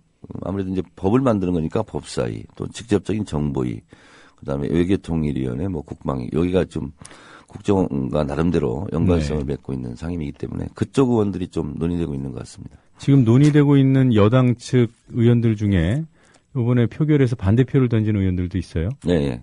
누가 그렇습니까? 뭐 보도도 많이 됐죠, 지금. 뭐 반대하는 의원들. 근데 국정원 국조특위 때도 그랬어요. 국정원 국정조사특위를 반대했던 사람들이 국조특위 위원으로 임명되는 이 해프닝이 있었죠. 그리고 실제로 그때는 다수였어요. 9명으로 구성이 됐다면 6명, 3분의 2 정도가 반대하는 의원들로 이렇게 구성되고. 근데 이번에는 그러지 않았으면 좋겠어요. 그래서 국정조사특위도 실제로 민주당에서는 밀고 가려고 하고 계속 가려고 그러고 그쪽에서는 아예 이것을 반대했던 사람들이 막아서고 있고 이러기 때문에 그때 제 기억을 더듬어 봐도 제가 이제 간사를 하면서도 너무 힘들었어요. 아예 그냥 반대했던 의원들이 나와서 국정조사 특위위원이라 국정조사 방해 특위 위원들이었기 때문에 이번에는 그러지 않았으면 좋겠어요. 네, 지금 거론되는 의원들이 송영근, 조명철 의원이 있더군요. 이들이 만약에 개혁특위위원으로 임명이 된다면 네. 민주당이 그 특위에 응하는 의미가 있겠습니까? 이제 그 부분도 저는 이제 정보위의 여당 간사는 조원진 간사거든요. 조원진 네. 간사도 강력하게 반대하고 있어요. 서상기 위원장을 필두로 해서. 네. 그렇기 때문에 그런 목적 자체를 반대하는 분들이 과정을 어떻게 잘 갈 수 있겠습니까? 네. 그렇기 때문에 좀 그런 분들은 안 들어오시는 게 개인적으로도 본인으로도 좀 좋지 않을까 이런 생각이 듭니다. 다시 질문을 드리면 이런 분들이 들어오는 이상 민주당이 그 특위를 거부해야 되는 것이 아닌가 하는 그런 질문을 여쭤보는 겁니다. 이제 그것도 또한 참 어려움입니다. 만약에 그렇게 되면 이제 구성 자체를 놓고 또 국정조사 특위처럼 네. 또 시간을 또 허비할 수 있거든요. 네. 그러면 또 그런 문제로 이제 본질은 없어지고 격까지가 또 특위 구성을 하냐 마냐 티격 태격 네. 허송 세월 뭐 이러면서 또 이제 국민적 비판이 있을 것 같습니다. 만약에 이렇게 되면. 네, 그러니까 국정조사 특위를 경험했기 때문에 오히려 네. 그런 인사들이 들어간 상태로 국정조사를 했으니 잘 될 리가 있었겠느냐. 그래서 성과가 제한적이었다. 네. 그러면 이런 상태로 또 국정원 개혁특위를 한다면 네. 오히려 더 본질이 흐려지고 네. 시간 때우기 또는 뭐 절차적으로 했다 뭐 이런 기록만 남기는 게 아니냐. 네. 이런 비판도 가능한 거죠. 그렇습니다. 그래서 걱정입니다. 그래서 안 들어가려고 하시는군요. 이 부분은 이 정도로 여쭤보고요. 요즘 최근에 그 장성택 실각설과 관련된 보도들이 뭐 쏟아지고 있지 않습니까? 네네. 네, 그제 뭐 어제 오늘도 계속 이어지고 있던데요. 네. 뭐 설익은 정보였다, 과장된 보도가 판을 친다 뭐 이런 비판 와중에 그 출발이 정청래 의원이다 뭐 이런 지적까지 나오고 있더군요. 어떻게 된 일입니까? 솔직히 제 심정으로는 좀 억울한 부분이 있고 그런 비판이 주로 이제 조중동에서 지금 그런 비판들을 쏟아내고 있습니다. 네. 그런데 저에게 대면 보고를 시작한 시점은 4시 40분입니다. 오후. 네. 그런데 그로부터 그 보고받기 3분 전에 네. YTN에서 일보가 떴어요. 장성택 실각. 네. 그러니까 이제 당연히 국회에 출입하는 기자들은 여당 간사 아니면 야당 간사한테 질문을 하게 돼 있습니다. 네. 그리고 그것은 말을 하지 않을지언정 거짓말을 하면 안 되거든요. 언젠가 그건 드러나게 돼 있기 때문에. 그래서 제가 대면 보고를 45분쯤에 받았는데 네. 보고를 받고 있는 순간 이 티밥 튀기듯이 계속 핸드폰이 울립니다. 네. 그래서 제가 노컷 뉴스하고 통화를 했어요. 사실이냐? 근데 보고를 받았는데 아니다라고 할 수가 없는 거죠. 그래서 그렇다. 대면 보고를 받았냐? 받았다. 이제 또 그게 이제 기자를 해보셔서 알겠지만 급수각이 또 나가는 거거든요. 네. 그런데 그래서 제가 이제 저도 당황했어요, 굉장히. 왜 이것이 나한테 또 여당 간사한테 보고하기 전에 이런 것을 리크를 하느냐. 제가 국정원 직원한테 얘기를 했어요. 대면 보고 자리에서요? 네, 대면 네. 보고 자리에서. 네. 보고를 받고 있는데 자꾸 전화가 오고 네. 속보가 뜨고 있으니까. 그러면 빨리 국정원 대변인이 브리핑을 해라. 그랬더니 브리핑하지 계획이 없다는 거예요. 예. 그럼 통일부는 알고 있느냐? 알고 있습니다. 그럼 통일부에서 이건 그럼 발표를 해야 되는 거 아니냐? 그랬더니 통일부도 그런 계획이 없다는 거예요. 예. 제가 봤을 때는 국정원 대변인이 브리핑하는 것보다는 통일부에서 발표를 하는 게 자연스럽죠. 네. 근데 그런 계획이 없어요. 근데 기자들은 계속 전화가 와요. 그런 상황 속에서 그 직원 내가 이건 나보고 어떡하라는 말이냐 지금. 네. 이거 판도라의 상자를 나한테 내 방에서 와서 열어놓고 도망가는 꼴이거든요. 그래서 이거는 내가 가서 빨리 얘기하는 게 좋겠다. 그러니까 예를 들면 그 순간 왜 다른 사람들하고 공유하지 않고 뭐 상의하지 않고 그러냐고 이제 상식적인 이제 그 얘기를 할 수가 있어요. 근데 예를 들면 이런 거죠. 김정은이 총공격 명령을 내렸다. 네. 대형 오보가 터졌어요. 그게 한 50분, 한 1시간 정도 계속됐거든요. 네. 근데 그것은 이석기의 합정동 모임에서의 강연 내용 중에였거든요. 네. 근데 그게 어떻게 잘못 알려져가지고 그게 이제 완전 대형 속보가 돼서 이제 막 양산되는 거죠. 그래서 제가 정보위 하고 있는 중에 그랬어요. 네. 나 보면 아니거든요. 이석기의 강연 때 나왔던 거거든. 그런 건 바로 잡아요. 누구하고 상의하고 말고 할 시간이 없어요. 그런 것처럼 이미 기자들이 알고 이렇게 취재가 들어오는 이런 상황 속에서는 방법은 없습니다. 네. 그 YTN이 그 정 의원에 대한 국정원 대면 보고 전에 보도를 했고요. 네. 뭐 저도 시점을 보니까 4시 40분 전이더군요. 네. 그럼 그때 기사에 어떻게 인용이 됐냐? 여권 관계자라고 네. 인용을 했어요. 네. 그 여권 관계자가 누군지 혹시 아십니까? 추정만 합니다. 왜냐하면 저보다 앞서서 대면 보고를 받은 분이지 않을까. 네, 그게 그러지 않겠어요. 그러니까 뭐 여야를 동시에 대면 보고를 했거나 아니면은 여당 먼저 하고 야당을 이렇게 순차적으로 대면 보고했거나 이게 상식적으로 추정할 수 있는데요. 네. 야당만 대면 보고를 하지는 않았을 거라는 거죠. 그렇죠. 그럼 기자들 입장에서 보면 적어도 YTN의 속보를 보고 나서는 네. 관련된 출입 기자들은 여당 간사나 야당 간사한테 네. 전화를 할 것이고 네. 그럼 뭐 추정할 수 있는 인물은 뭐 뻔해요. 그렇습니다. 그렇게 추정하고 계신 건가요? 네네, 네. 여당 간사로. 네. 근데 왜 온갖 화살은 다 정 의원이 받고 계시죠? 이런 거죠. 여당 간사한테도 계속 전화를 했는지 안 했는지는 제가 확인할 수는 없어요. 네. 오늘 만나서 한번 물어볼 생각인데 어쨌든 이제 정보위가 열리거나 아니면 뭐 무슨 일이 있으면 그 시간 동안은 살 수가 없어요. 기자들 등살에. 네. 그러면 핸드폰을 꺼놓고 잠적하거나 아니면 도망가거나. 근데 제가 무슨 잘못한 것도 없는데 핸드폰도 꺼놓고 도망갈 수는 없는 거죠. 네. 그래서 이런 것은 정확하게 보면 그냥 폭탄을 그냥 저한테 와서 던지고 갔다 저를 이렇게 보고 있고 그런 면에서 봤을 때 제가 그냥 핸드폰 꺼놓고 집으로 그냥 퇴근해버리면 상황이 또 어떻게 되겠어요? 그 기간이 굉장히 또 더 혼란스럽겠죠. 그래서 그냥 가서 한 겁니다, 제가. 그 한 가지 그 사실관계만 확인을 좀 부탁드리겠습니다. 그 여당에 대한 대면 보고 시점을 알고 계십니까? 저보다 먼저 한 걸로 알고 있는데 제가 이제 국민TV에서 처음으로 얘기를 하는 거라면 지금 한기범 1차장이 와서 보고한 걸로 다 보도가 됐어요. 네. 그렇지 않습니다. 그러니까 얼마나 급하게 이것을 터뜨리고 싶었냐면 국회에 파견된 파견관, 네. 국정원 직원이죠. 그분을 통해서 그러니까 국정원에서 국회까지 오려면 1시간 정도 걸리거든요. 네. 근데 그 시간도 못 참은 거죠. 그래서 파견관한테 전화를 해서 빨리 보고해라. 네. 이렇게 해서 그러니까 20분 만에 온 거죠, 저한테. 근데 그 사이에 여당 간사한테 보고하지 않았을까 그런 네. 생각을 하고 있습니다. 네. 그러니까 국정원이 어떻게든 이것을 터뜨리고 싶었던 거죠. 그러니까 한 차장이 아니라 국회 파견관이 국정원으로부터 연락을 받고 급히 대면 보고를 한 거군요. 그렇습니다. 네. 자, 뭐 그나저나 이 장성택 실각설 진실은 뭐죠? 진짜로 실각 가능성이 농후한 건가요?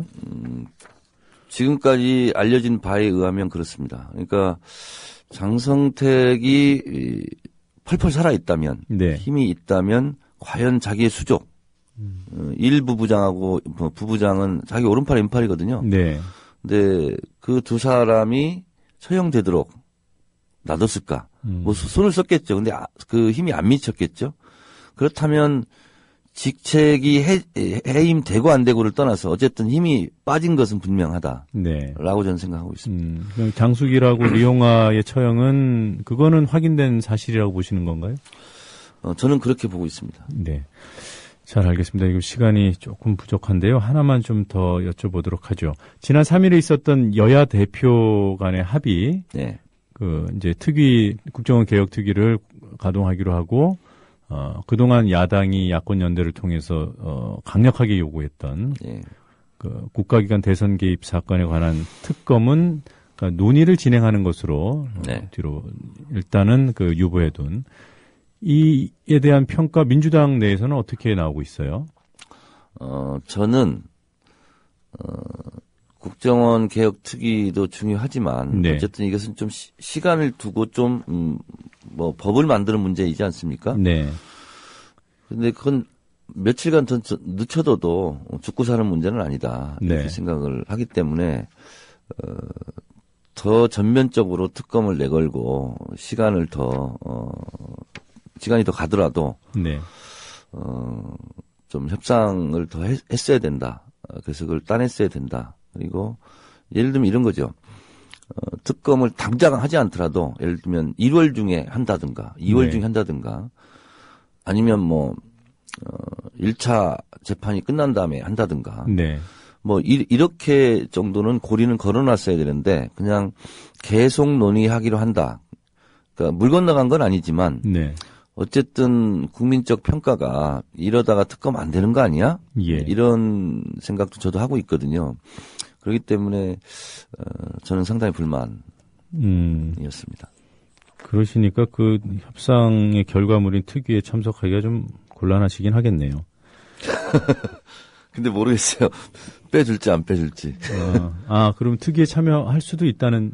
아니, 그러니까 어제 원내대표한테는 얘기를 했는데. 네. 그냥 알았다. 근데 마음은 고맙다. 네. 그러나 결정은 내가 알아서 할 테니 따라달라. 그렇게 얘기를 하더라고요. 예. 자, 오늘은 여기까지 말씀을 듣도록 하겠습니다. 고맙습니다. 네, 감사합니다. 네, 지금까지 민주당 정청래 의원이었습니다. 공정한 시각, 따뜻한 관찰. YTN 해직 기자 노종면의 뉴스바. 이제는 초대석으로 함께합니다.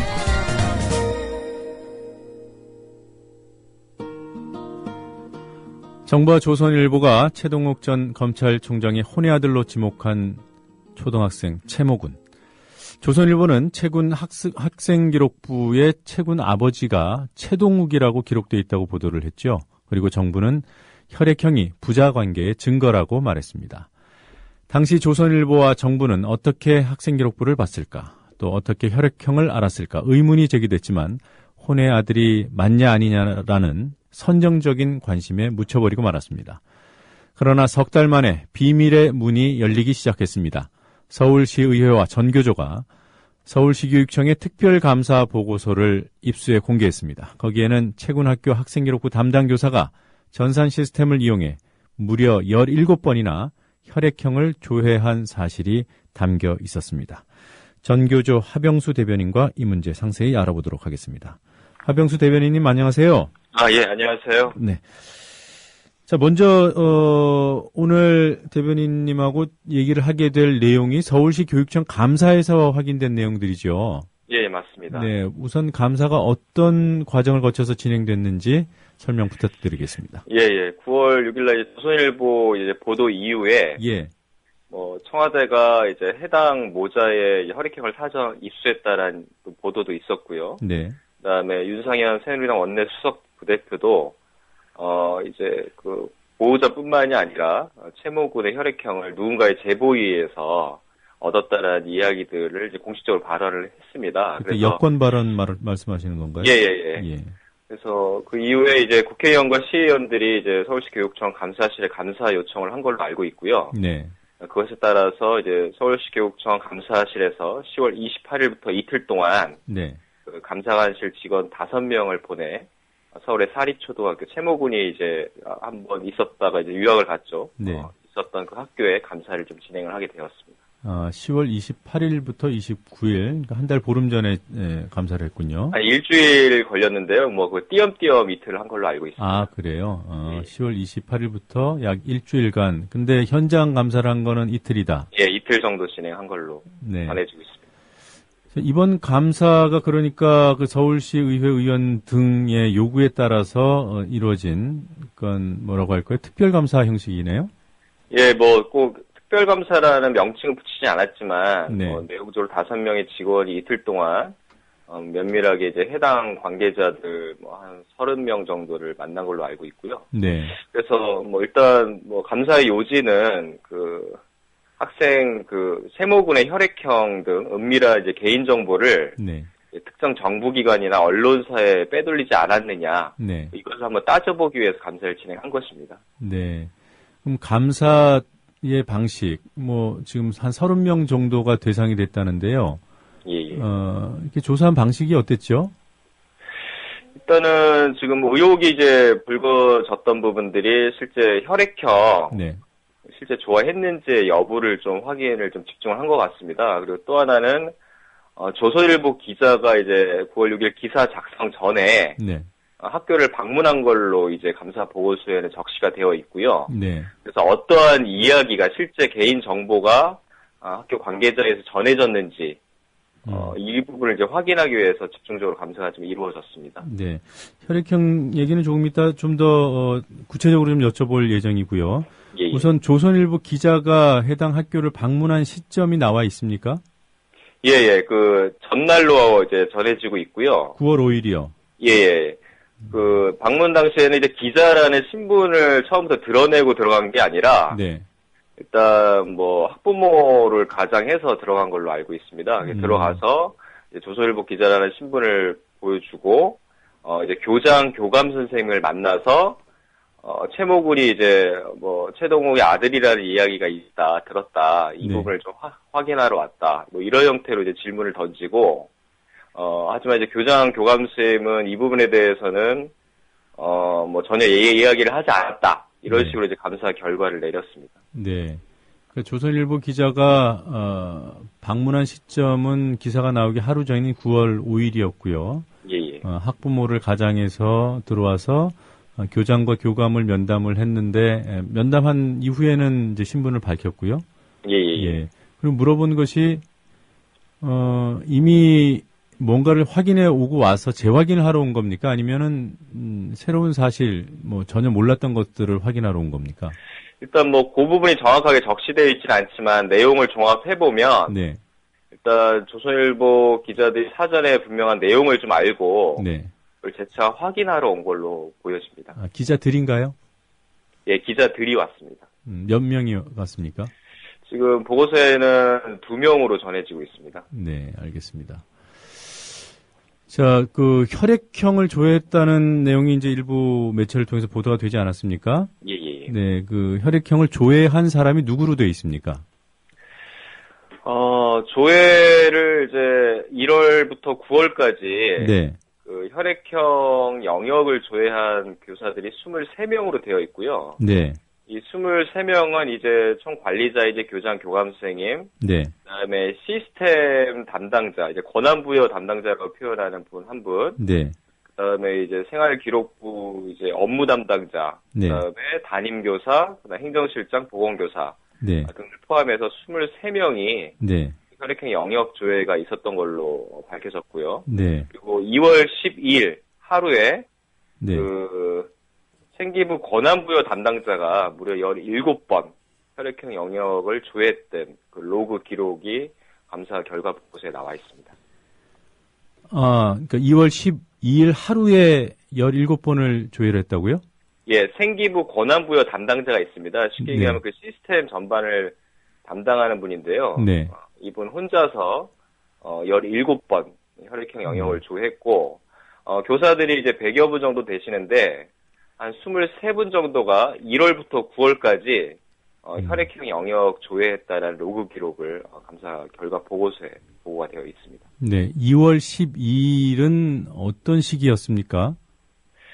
2월은 보통 이제 생활기록부를 좀 마감하는 시기입니다. 네. 마감하는 시기고 학교에서는. 그리고 전해지는 걸로 2월 7일 날 네. 그 최동욱 전 검찰총장이 검찰 추천위원회에서 공식적인 추천을 받았던 날이고요. 네. 그래서 아마 추천권 때 2월 중순 정도가 바로 추천받은 이후에 이 신변 전반에 대한 감찰들이 좀 내부적으로 좀 진행되지 않았나 그렇게 좀 추측을 하고 있습니다. 네. 최동욱 총장 그 후보로 추천된 직후에 집중적으로 조회가 이루어졌고 그 이후로도 여러 선생님들이 조회를 하셨군요. 그 혈액형 조회가 학교에서 늘상 있는 일입니까? 저도 담임 생활을 한 10여 년 했지만 네. 그 아이들 혈액형을 보기 위해서 직접 들어가는 경험이 거의 없습니다. 아이들이 내 혈액형이 공식적으로 뭐야 이렇게 물어보면 이렇게 들어가 볼까? 네. 굳이 아이들 혈액형에 관심을 갖고 들어가는 경우는 거의 없고요. 네. 그럼에도 불구하고 소위 시스템 관리자라 하더라도 담임 교사도 사실 잘 확인하지 않는 부분인데, 네. 담임 교사도 아닌 이 권한부여 시스템 담당 교사가 하루에 17번을 조회했다는 자체가 네. 정상적으로 상식적으로 좀 납득하기 좀 어려운 부분입니다. 네. 이 권한부여 담당자라는 선생님이 9월 얼음에도 조회한 사실이 있나요? 그 부분에서는 구체적으로 적시되어 있지 않습니다. 어쨌든 1월부터 9월까지 23명이 조회를 했기 때문에 아마 이 생기부 권한부여 담당자도 거기에 포함되어 있는 걸로 알고 있습니다. 그러니까 9월이라는 시점은 2월은 아까 말씀하신 대로 그 총장 후보자에 대한 이른바 어떤 검증 작업이 이루어지는 시기로 추측이 되고요. 예. 9월은 조선일보 보도에 따라서 이 사안이 매우 민감해진 때 아니겠습니까? 예, 맞습니다. 네, 그 9월에 누가 조회했는지가 나와야 될 것 같은데요. 9월에 따로 이렇게 감사를 따로 진행을 했지만 아마 그 결과는 이렇게 적시되어 있지는 않고요. 네. 지금 공식적으로 나와 있는 거는 이제 1월부터 9월까지 네. 23명이 교사가 혈액형 영역을 조회했다라는 결과만 알려지고 있습니다. 그럼 1월부터 9월 사이에 총 몇 차례인지도 안 나와 있나요? 예. 네, 알겠습니다. 조금 전에 혈액형 영역을 조회한다고 말씀하셨잖아요.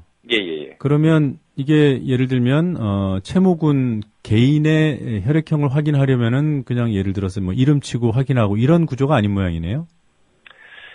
이름으로 조회가 가능한데요. 네. 일단 혈액형을 조회하기 위해서는 지금 현재 나이스라고 해서 네. 아이들의 생활 기록부랑 건강 기록부를 전자적으로 관리하는 시스템입니다. 네. 여기서 혈액형은 생기부가 아니라 건강 기록부 영역으로 들어가야 되고요. 네. 들어가서 항목별 조회에 혈액형과 보호자 명이 적혀 있는 영역이 있습니다. 네. 그 부분을 들어가면 보통 그 반에 아이들이 쭉 명렬표로 뜹니다. 네. 한꺼번에 전체 아이들을 볼 수 있는 거죠. 전교생이요? 예. 아니요, 그 반이요. 아, 해당 반. 네. 화면에는 전교생이 보여지지 않고요. 보통 반별로 이렇게 보여지기 때문에. 네. 그렇게 볼 수 있고, 근데 로그 기록의 한계라고 하는데, 해당 학생을 조회했는지는 로그 기록이 남지 않는다고 합니다. 그래서 어느 반에 들어갔는지 정도만 로그 기록으로 남는다고 전해지고 있습니다. 네. 그 채모군의 반을 조회한 것은 기록이 남는군요. 그렇죠, 예. 그럼 그 해당 반만 17회를 조회한 겁니까? 그 부분이 지금 또 다른 의혹을 불러일으키고 있는데요. 네. 저희들도 17번이라는 걸 해당 채모군이 속해 있는 반만 조회한 건지, 네. 아니면 다른 반에 걸쳐서 조회한 건지를 좀 정확하게 감사보고서에 나와 있지 않습니다. 그래서 이 부분을 서울시교육청 감사관실 담당자한테 문의를 해봤는데요. 네. 확인해줄 수 없다라는 답변만 들었습니다. 아, 그래요? 예. 글쎄요, 채모군의 이름을 알았다면, 그냥 바로 검색해서 조회하지 않았을까라는 의문이 들고, 그리고 또 해당 반을 알았다면 그 반 학생들 쭉 보면 확인할 수 있을 텐데 왜 17차례인가? 이런 생각이 좀 듭니다. 일단 막연한 확인 요구를 받고, 이 권한부여 담당 선생님은 그 채모군이 누군지 몇 반인지 모르는 상태로 전교생들 거를 그냥 쭉 다 찾아보면 여러 번 조회를 해야 되는 거죠. 그러니까 17번이라는 숫자가 참 애매한 숫자입니다. 네. 한 번이면 깔끔한데 네. 또 전교생이면 17번이 되게 작은 거고요. 아, 그래서 그래요. 그럼에도 불구하고 일단 어떻게 보면 시스템 관리 담당자가 혈액형 영역을 17번 조사했다는 것 자체는 네. 사실 학교 상식적으로 좀 납득하기 어려운 사실 지점은 확실한 것 같습니다. 그래요. 네, 알겠습니다. 그건 이 문제와 관련해서 검찰 수사가 진행 중이니까 예, 검찰에서 밝혀야 되지 않을까라는 생각이 드네요. 네. 2월 12일 그때 혹시라도 학교에 혈액형과 관련해서 이 담당 선생님이 보건 담당 선생님으로부터 무슨 요구를 받았거나 이런 식의 해명 같은 건 없었습니까? 예, 뭐 저희 그런 부분도 이제 궁금했는데 감사의 그 한계라고 할까요? 일단 감사 보고서는 여러 의혹의 지점이 좀 확인됐음에도 불구하고 그 결론을 내리는 부분에 있어서는 그 담당자가 뭐 이 개인 정보를 유출한 적이 없다. 그리고 뭐 조선일보 기자가 왔지만 그 부분에 대해서 개인 정보를 유출한 적이 없다라는 어떤 개인의 발언에 의존하면서 결론을 내리고 있습니다. 그래서 이건 당사자가 수사기관이 감사관실이 아니기 때문에 뭐 그렇게 얘기한 것에 대해서 끝까지 추궁을 하거나 새로 뭐 증거자료를 확보하려고 노력하거나 이런 과정이 지금 없었고요. 당사자의 의사만 갖고 결국 결론을 내린 셈입니다. 그 정교조 측에서 그 권한부여 담당 선생님이나 뭐 이 조회를 한 것으로 되어 있는 담임 선생님이라든가 이런 분들을 혹시 따로 만나보시지는 않았나요? 저희들이 보통 이제 이런 의혹이 있으면요. 그 해당 그 조합원부터 먼저 찾습니다, 사실. 저희들은 편하게 얘기할 수 있기 때문에 학교 상황에 대해서 좀 묻고 싶었는데 보통 근데 안타깝게도 보통 조합원이 없는 학교들이 있습니다. 뭐 예를 들면 사립초등학교, 그다음에 뭐 자립형 사립고등학교, 뭐 이런 학교는 사실 저희들 정규 조합원들이 정상적으로 근무하기가 되게 어려운 환경들이 많습니다. 그래서 이 해당 지금 사립초등학교에도 저희들 조합원이 없습니다. 그래서 사실 접근의 통로라는 게 사실 한계가 좀 있어요. 사실 이런 부분은 이제 언론이 취재를 적극적으로 해야 되는데 그렇군요. 그 건강기록부에 이제 혈액형이 적혀 있고 더불어서 부모 이름도 적혀 있다고 했잖아요. 보호자 이름도 적혀 있죠. 그러니까 채군 같은 경우에 이제 어머니가 키워온 것으로 알고 있는데 그 아버지 이름도 여기 들어 있었다고 돼 있는 겁니까? 그 부분은 이제 감사 결과에 나와 있지 않습니다. 아, 그래요. 그러면 학생기록부에도 학부모 이름은 나오겠죠? 그렇습니다. 그러니까 학부모 이름만 확인하려면은 학생기록부를 보면 되는 것이고, 두 개 다 확인을 하려면은 뭐 두 개를 다 보든지 아니면 하나만 본다면 건강기록부를 보겠네요. 이제 혈액형 부분은 이제 건강기록부에 들어가야 되는 거고요. 거기에 이제 보호자라고 돼 있어서 사실 어머님 이름이 적혀 있는지, 내지는 뭐 지금 혹시 아버지가 보호자로 적혀 있다라면 아버지가 적혀 있는지 이 부분은 이제 확인이 지금 되어 있지 않고요. 그 아버지 보호자들의 이름을 알기 위해서는 이제 건강기록부가 아니라 이제 생활기록부에 인적사항란이 있습니다. 학적란에 이제 그 부분에 이제 직접 들어가봐야 그 보호자명을 확인할 수 있습니다. 일단 뭐 어떤 권한의 문제로 볼 때 이 선생님이 조회를 한 것이 그거 자체로 문제가 되는 것은 아니죠? 그렇죠. 조회 권한을 갖고 있기 때문에 그 자체가 문제가 되는 건 아니고요. 일단 초중등 교육법과 이제 개인정보보호법에 의하면 이 생활기록부의 이제 조회, 즉 열람의 권한 자체는 물론 담당자가 이제 보여주지만 그 본인과 보호자 외에는 열람할 수는 없습니다. 그리고 다른 제3의 사람에게 보여주더라도 당사자, 즉 본인과 보호자의 동의를 거쳐야만이 보여줄 수 있도록 되어 있습니다. 그래서 조회 자체는 문제가 되지 않고요. 일단 이것을 제3자에게 열람을 시켜줬는지 이 부분이 이제 핵심 내용이죠. 열람을 시켜줬거나 열람한 내용을 알려줬거나. 그렇죠. 두 개 다 문제가 되는 거죠? 처벌의 대상이 됩니다. 그리고 1월부터 9월까지 총 23분의 선생님이 열람을 했다 그랬는데 그것이 건강기록부만 그렇습니까? 지금 23번이라는 건 혈액형을 볼 수 있는 영역 그 부분에 대한 조회였고요. 감사관실은 이 23분의 교사와 다 면담을 진행했습니다.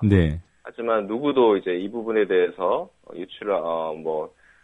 혈액형 영역을 누구한테 이제 전달했다. 이러한 얘기는 전해받지 못했습니다. 그러니까 유출을 했다라는 걸 시인하는 사람은 없었지만, 그러면 왜 조회했는지에 대해서는 감사관이 물었을 거 아니에요?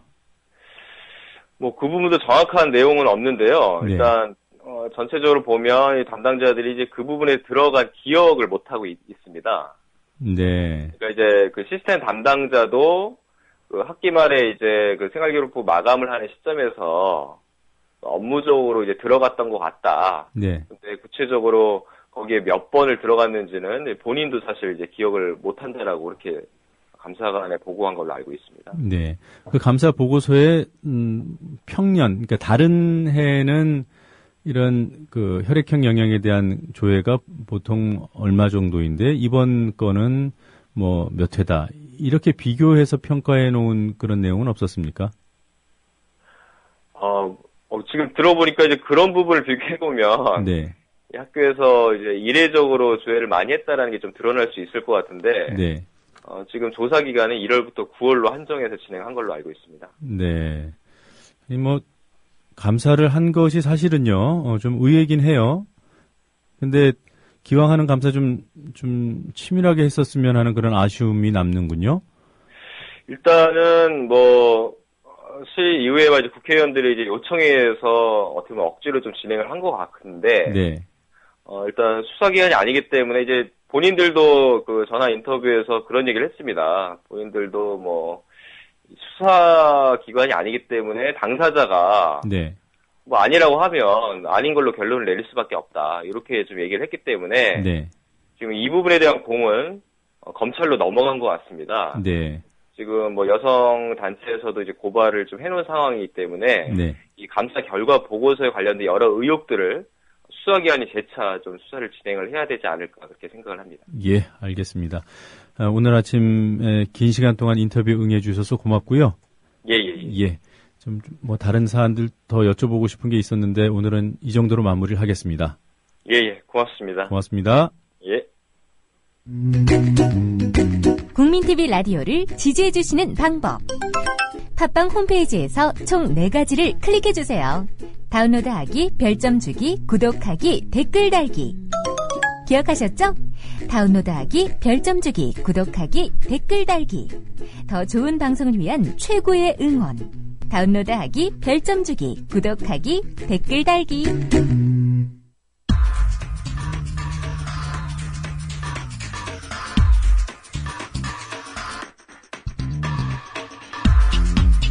소리로 듣는 시사만평, 새로운 시사풍자 프로그램 시사에너그램 공갈입니다.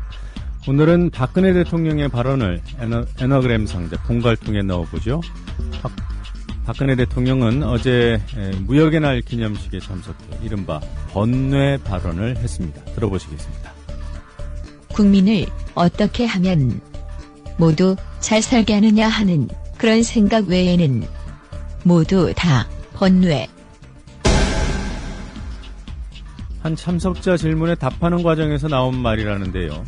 대통령 본인은 오직 국민 잘 사는 문제에 대한 걱정뿐이고 나머지는 번뇌라서 다른 생각은 안 한다는 것이 요지였습니다.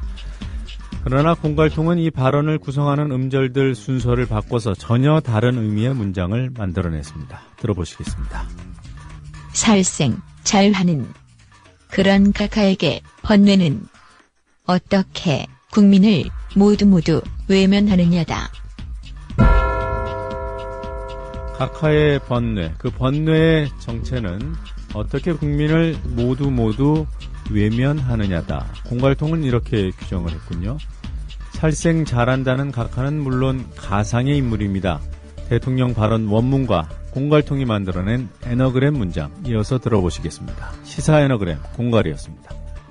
국민을 어떻게 하면 모두 잘 살게 하느냐 하는 그런 생각 외에는 모두 다 번뇌. 살생 잘하는 그런 각하에게 번뇌는 어떻게 국민을 모두 외면하느냐다.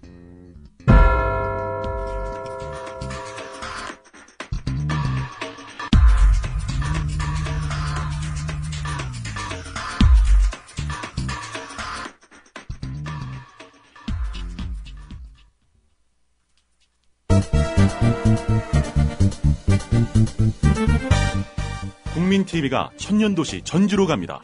미디어 협동조합 전라북도 조합원 한마당 행사가 돌아오는 토요일인 12월 7일 낮 3시 전주시 덕진구 백제대로 567번지 전북대학교 법학전문대학원 진수당 가인홀에서 열립니다.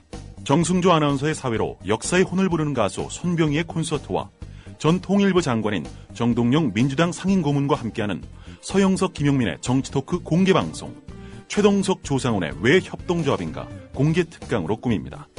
12월 7일 토요일 낮 3시 전북 전주시에 있는 전북대학교 법학전문대학원 진수당 가인홀.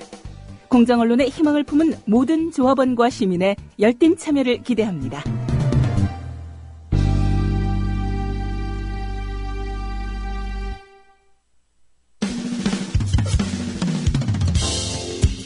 지금 여러분께서는 YTN 해직기자 노정면이 진행하는 국민TV 라디오 노정면의 뉴스바를 듣고 계십니다.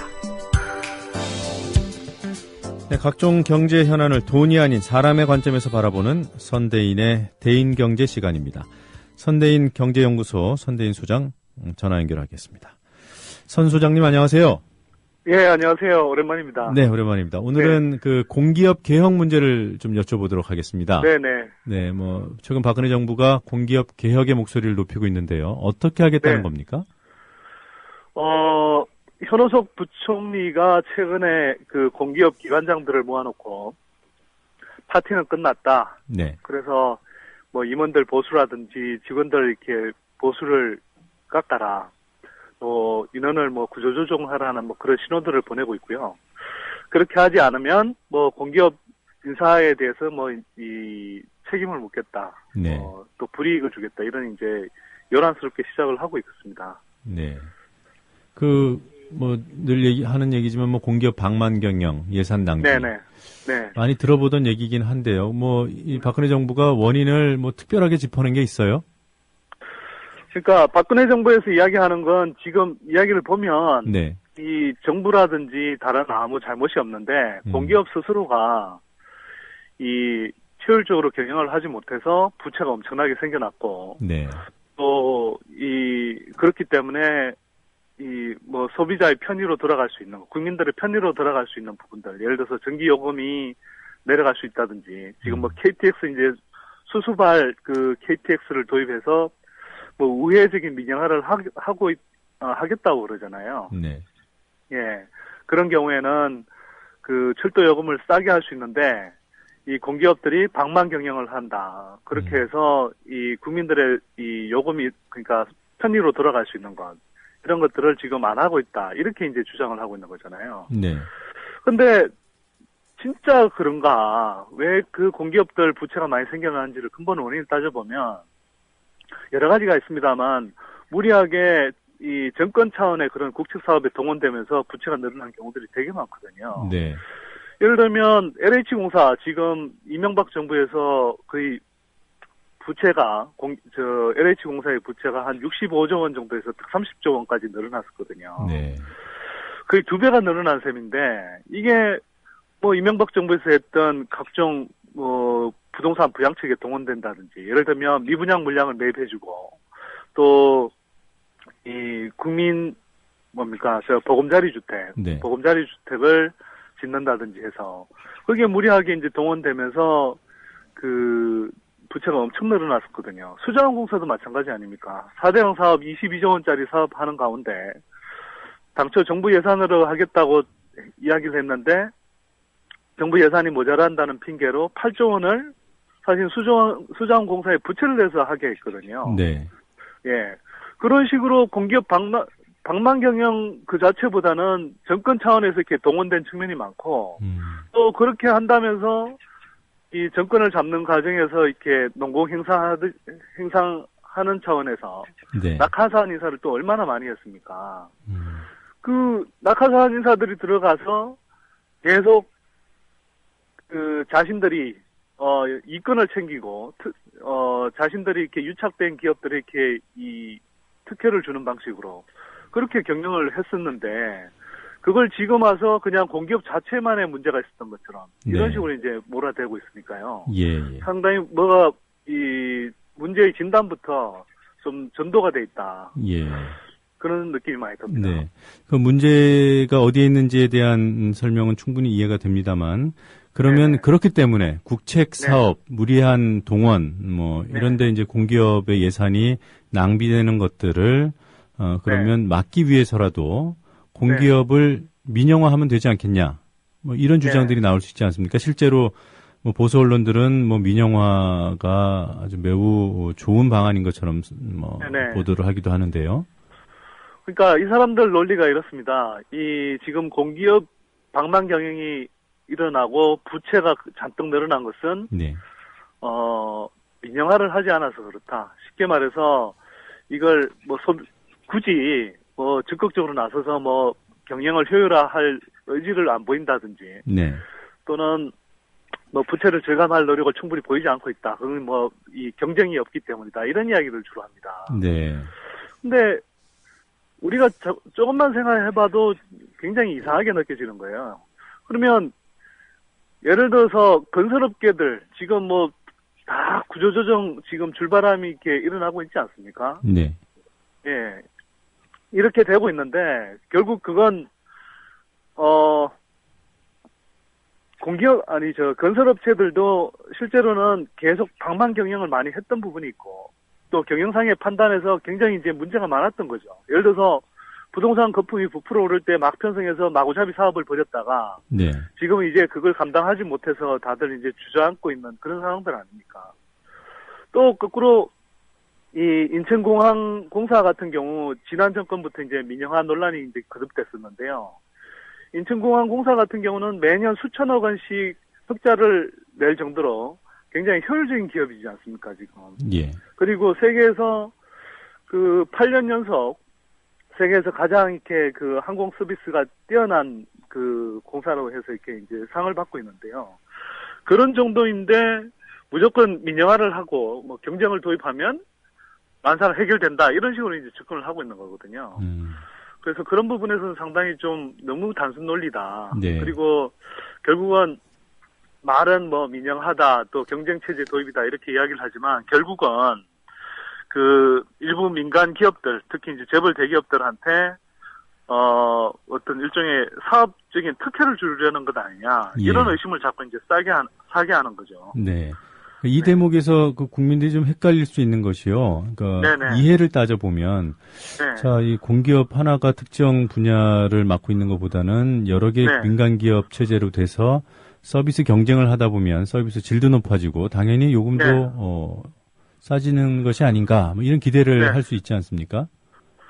그렇게 되면 좋은데요. 지금 예. 그런 의미에서 뭐 실제로 이렇게 진행이 된다면 뭐 일정하게 그런 경우에 한해서는 뭐 굳이 반대할 이유는 없습니다. 근데 지금 남아있는 특히 이제 그 교통 분야라든지 네. 또 에너지와 관련된 그런 분야에서는 사실상 잘 보시면 많은 부분 이 공기업들이 이 독점 내지 과점 체제로 되어 있습니다. 네. 그러니까 지금 저 KTX 출도 같은 경우도 지금 독점이잖아요. 예. 그러니까 이 독점 체제로 되어 있는 것을 뭐 다른 이제 경쟁 체제를 도입하겠다, 이렇게 이야기를 하는데요. 네. 실제로 경쟁 체제가 도입되느냐 하는 거죠. 그렇게 해서 예를 들면 KTX 수소발 그 사업은 누가 보더라도 알짜배기 사업이라는 걸 다 알고 있습니다. 네. 그러면 거기에 이 민간 회사가 참여할 수 있도록 해준다라고 했을 때 그렇게 들어온 민간 회사가 수익을 남기기 위해서 굉장히 노력할 텐데 네. 그 알짜배기 노선을 가지고 가만히 있어도 장사가 되는 노선을 가지고 일부러 요금을 인하해가면서 그렇게 물론 상대적으로 서비스를 겉으로 좋게 보일 수 있도록 할 수도 있습니다. 그런데 네. 과거에 이제 영국의 경험을 이렇게 비춰보면 실제로 그렇게 민영화한다고 했을 때 그리고 여러 개 업체가 들어와서 이렇게 이 철도를 운영할 때 실제로 요금이 싸진 게 아니라 굉장히 요금이 올라가면서 네. 그 전체적으로 부채도 엄청나게 늘어났었거든요. 네, 네. 그렇게 보기가 힘들고요. 특히 KTX 경우에는 지금 코레일이 KTX를 운영하고 있는데 거기에 대해서 지금 자회사도 KT발 죄송합니다. 그 수소발 예. KTX 운영도 이 코레일이 참여하는 자회사를 통해서 운영하겠다는 거거든요. 네. 그러면 코레일이 자기가 직접 운영하는 회사가 있고 자기가 지분을 참여해서 그 운영하는 자회사하고 같이 경쟁한다라는 것인데 네. 사실은 어찌 보면 똑같은 두 기업이 쪼개져서 경쟁을 하는 식으로 한다라는 것이거든요. 그렇죠. 네. 근데 그게 그런 의미에서 진정한 의미에서 경쟁이 되겠느냐 하는 네. 거죠. 굳이 그런 구도를 네. 만든다는데 또 수천억을 들인다는 거 아닙니까? 그러게 말입니다. 지금 수천억을 들여서 이제 그렇게 이 경쟁체제를 명분상으로는 경쟁체제를 도입하겠다고 하는데 네. 그게 지금 여의치 않으니까 정부에서는 이제 여러 가지 방식으로 지금 뭐 논리를 펴고 있습니다. 이 민영화가 아니다. 네. 또 국민들이 참여할 수 그 지분을 참여할 수 있도록 하겠다. 뭐 이런 식으로 이야기를 하고 있습니다만 결국 이게 이제 장기적으로 가면 뭐 국민들이 참여하게 한다고 그러지만 실제로 얼마나 참여할 수 있는지도 지금 불투명한 상황이고요. 네. 결국은 그 국민들이라는 포장 안에 민간 대기업이 이렇게 참여할 수 있도록 그렇게 길을 펴주는 것 아니냐 이런 예. 우려를 상당히 자아냅니다. 사실 말씀 들어보니까요, 이해가 좀 더 명확히 됩니다. 그 민영화 대상이 되는 부분들은 대부분이 다 이제 공적 영역에 있던, 그러니까 독점 체제로 운영되던 것을 이제 문호를 개방하는 것인데 그리 돼봐야 어차피 과점이라는 거죠. 그렇죠. 과점 체제가 되면 그렇죠. 과점 체제가 되면 우리가 지금 잘 경험하고 있듯이 요금이 잘 내려가지를 않습니다. 그렇죠. 예를 들어서 지금 뭐 최근에 언론이 났습니다만 미국 시장에서 블랙 프라이데이라고 이제 그 추수감사절 끝난 다음에 대규모 이제 그 할인 행사를 하지 않습니까? 네. 그래서 거기에서 이제 국내에서 뭐 450만 원이 넘는 그런 이제 삼성전자 TV가 거기서는 200만 원도 안 되는 가격에 이제 팔리는 뭐 그런 현상이 이제 나타나서 국내에서 이제 직수입을 하는 게 유리하다 뭐 이런 언론 보도도 나지 않았습니까? 네.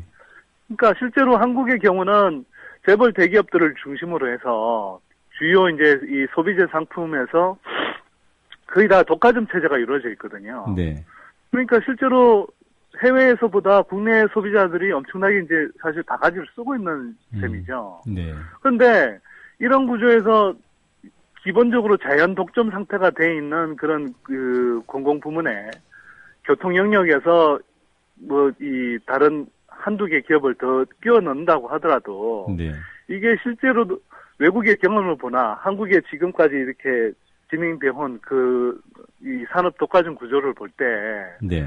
소비자들의 이익으로 돌아오기보다는 그냥 대기업들을 위한 사업거리를 만들어주는 물에 네.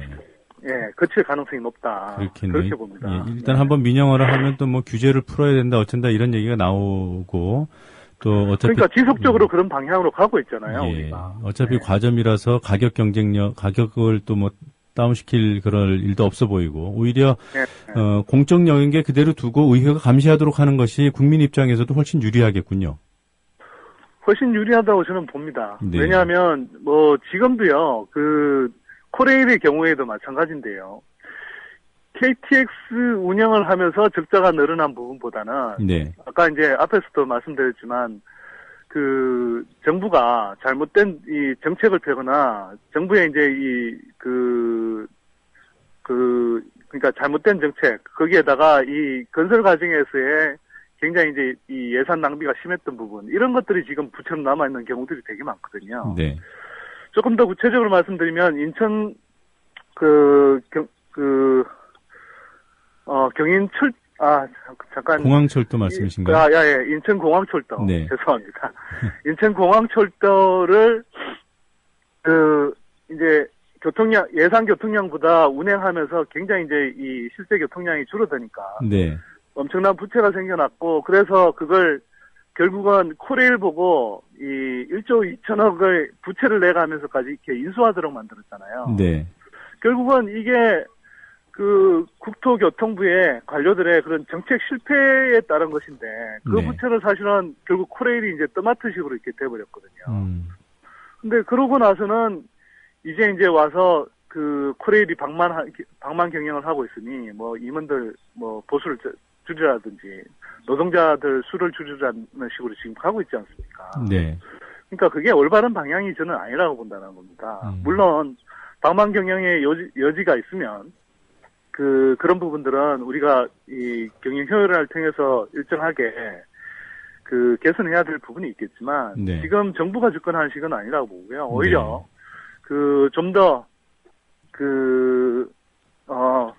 효율적인 경영 합리화를 할 수 있는 그 낙하산 인사와는 무관한 그런 이렇게 전문 경영인을 이제 이 공모해서 이제 선임할 수 있도록 하고요. 네. 또 선임할 수 있도록 하고 또 그들을 견제할 수 있는 그 전문가들로 감사위원회 같은 것들을 구성해서 방만 경영이 쉽게 일어나지 않도록 하고 또 한편으로는 정부가 공공 차원에서 적절한 공공요금이 얼마인가 이런 것들을 파악해서 정 필요하다면 정부 예산으로도 이렇게 지원해 줄 수 있는 뭐 그런 구조를 만드는 게 차라리 요금을 좀 더 낮추면서 그러면서도 좀 더 공기업답게 이 지속 가능한 경영을 할 수 있도록 그렇게 만드는 구조라고 봅니다. 네. 뭐 당연히 그 정부의 책임을 공기업에 떠넘겨서는 안 되겠습니다만은 또 공기업 내부에 있는 그런 누수들이 있지 않습니까? 아까 혹시 하신 말씀이 그 청취자들께 오해가 될까봐 말씀을 드리는데 그 공기업 임원들의 그 터무니없는 그런 연봉들, 네, 그리고 또 뭐 성과급 잔치들 이런 부분들하고 이제 민영화의 어떤 논리하고는 좀 구별해서 봐야 되는 거죠. 저도 그렇게 생각합니다. 그래서 이제 뭐 말씀하셨다시피 오늘 제가 이제 그 정부 민영화 추진 그 정책들에 대해서 이제 조금 비판하는 그런 이야기들을 많이 하다 보니까 이제 조금 오해를 살 수 있을 것 같기도 한데요. 그런 게 문제가 없다라는 게 아닙니다. 근데 이제 지금 핵심적인 문제가 거기에서 비롯된 게 아닐 가능성이 높다라는 거죠. 예를 들면 노무현 정부 때도 뭐 방만한 경영이다, 뭐 임원들의 이제 그 엄청난 보수다 이런 걸 이제 문제 삼았는데 실제로 노무현 정부 때 공공부채는 이명박 정부 이래로 지금 늘어나 있는 공공부채보다는 훨씬 적었거든요. 네. 또 한편으로 이렇게 생각해 보자면 아까 말씀드렸다시피 낙하산 인사를 정권 차원에서 하고 있으면 그 사람들이 전문성은 없는 가운데 이권 챙기기에 몰두하고 있다 그러면 그 사람들을 스스로 보수를 챙기면서 아래 사람들 보고 이렇게 허리띠를 졸라매라 그러면 졸라매겠습니까? 네. 결국 이제 윗물이 맑아야 아랫물도 맑아질 수 있는 것인데 지금 하고 있는 것은 윗물은 잔뜩 흐리도록 해놓고 아랫물만 너희들은 맑아라 이렇게 이야기를 한다면 그게 잘 되기가 어려운 거죠. 또 많은 분들이 좀 이렇게 오해하시는 부분 중에 하나가요. 기득권 언론에서 계속 공기업 방만 경영을 이야기하면서 그 대표적인 예로 뭐 이제 임원들의 보수라든지 뭐 노조 평균적인 임금이 굉장히 높다 이런 걸 주로 이야기하니까 그게 핵심적인 내용으로 알고 있는데요. 물론 일정하게 뭐 그런 부분에서 이제 좀 뭐 지나친 부분이 있다거나 도덕적 해이가 일어나는 부분이 있습니다만 실제로 그런 그 임원들 보수의 문제 이런 것과 관련해서 그게 전체 그 운영 예산이라든지 공기업의 운영 예산이라든지 또 부채에 차지하는 비중은 굉장히 낮습니다. 0.1% 뭐 1%도 안 되는 그런 경우들이 굉장히 많거든요. 그런 걸 가지고 문제의 본질인 것처럼 그렇게 이렇게 접근하는 건 문제라는 겁니다. 예. 자, 지금 시간이 거의 다 돼서요. 그럼에도 불구하고 뭐 빚잔치를 하고 있는 일부 공기업들 임원들의 그런 성과급 잔치 등은 이제 분명히 뭐 시정돼야 하는 것이고요. 그리고 그렇다고 해서 이 공기업 부실의 문제를 공기업에 다 떠넘겨서는 안 되고 뭐 정부 스스로도 낙하산 인사를 지금도 막 보내고 있지 않습니까? 이 정부 들어서도. 박근혜 정부 들어와서 지금 이명박 정부 때보다 낙하산 인사 비율이 더 높아졌다는 언론 보도가 있었습니다. 예, 지금 저희가 방송 이제 정리를 해야 될 시간이라서 이쯤 듣도록 하겠습니다. 예, 고맙습니다. 예, 안녕하세요. 네, 오늘 퀴즈 정답은요, 펠레였습니다. 제가 지금 시간이 없어서 이렇게만 말씀드리겠습니다. 뉴스바 오늘 순서 여기서 모두 이번 주 순서 마치도록 하고요. 다음 주는 이재정 변호사가 진행을 하실 예정입니다. 고맙습니다.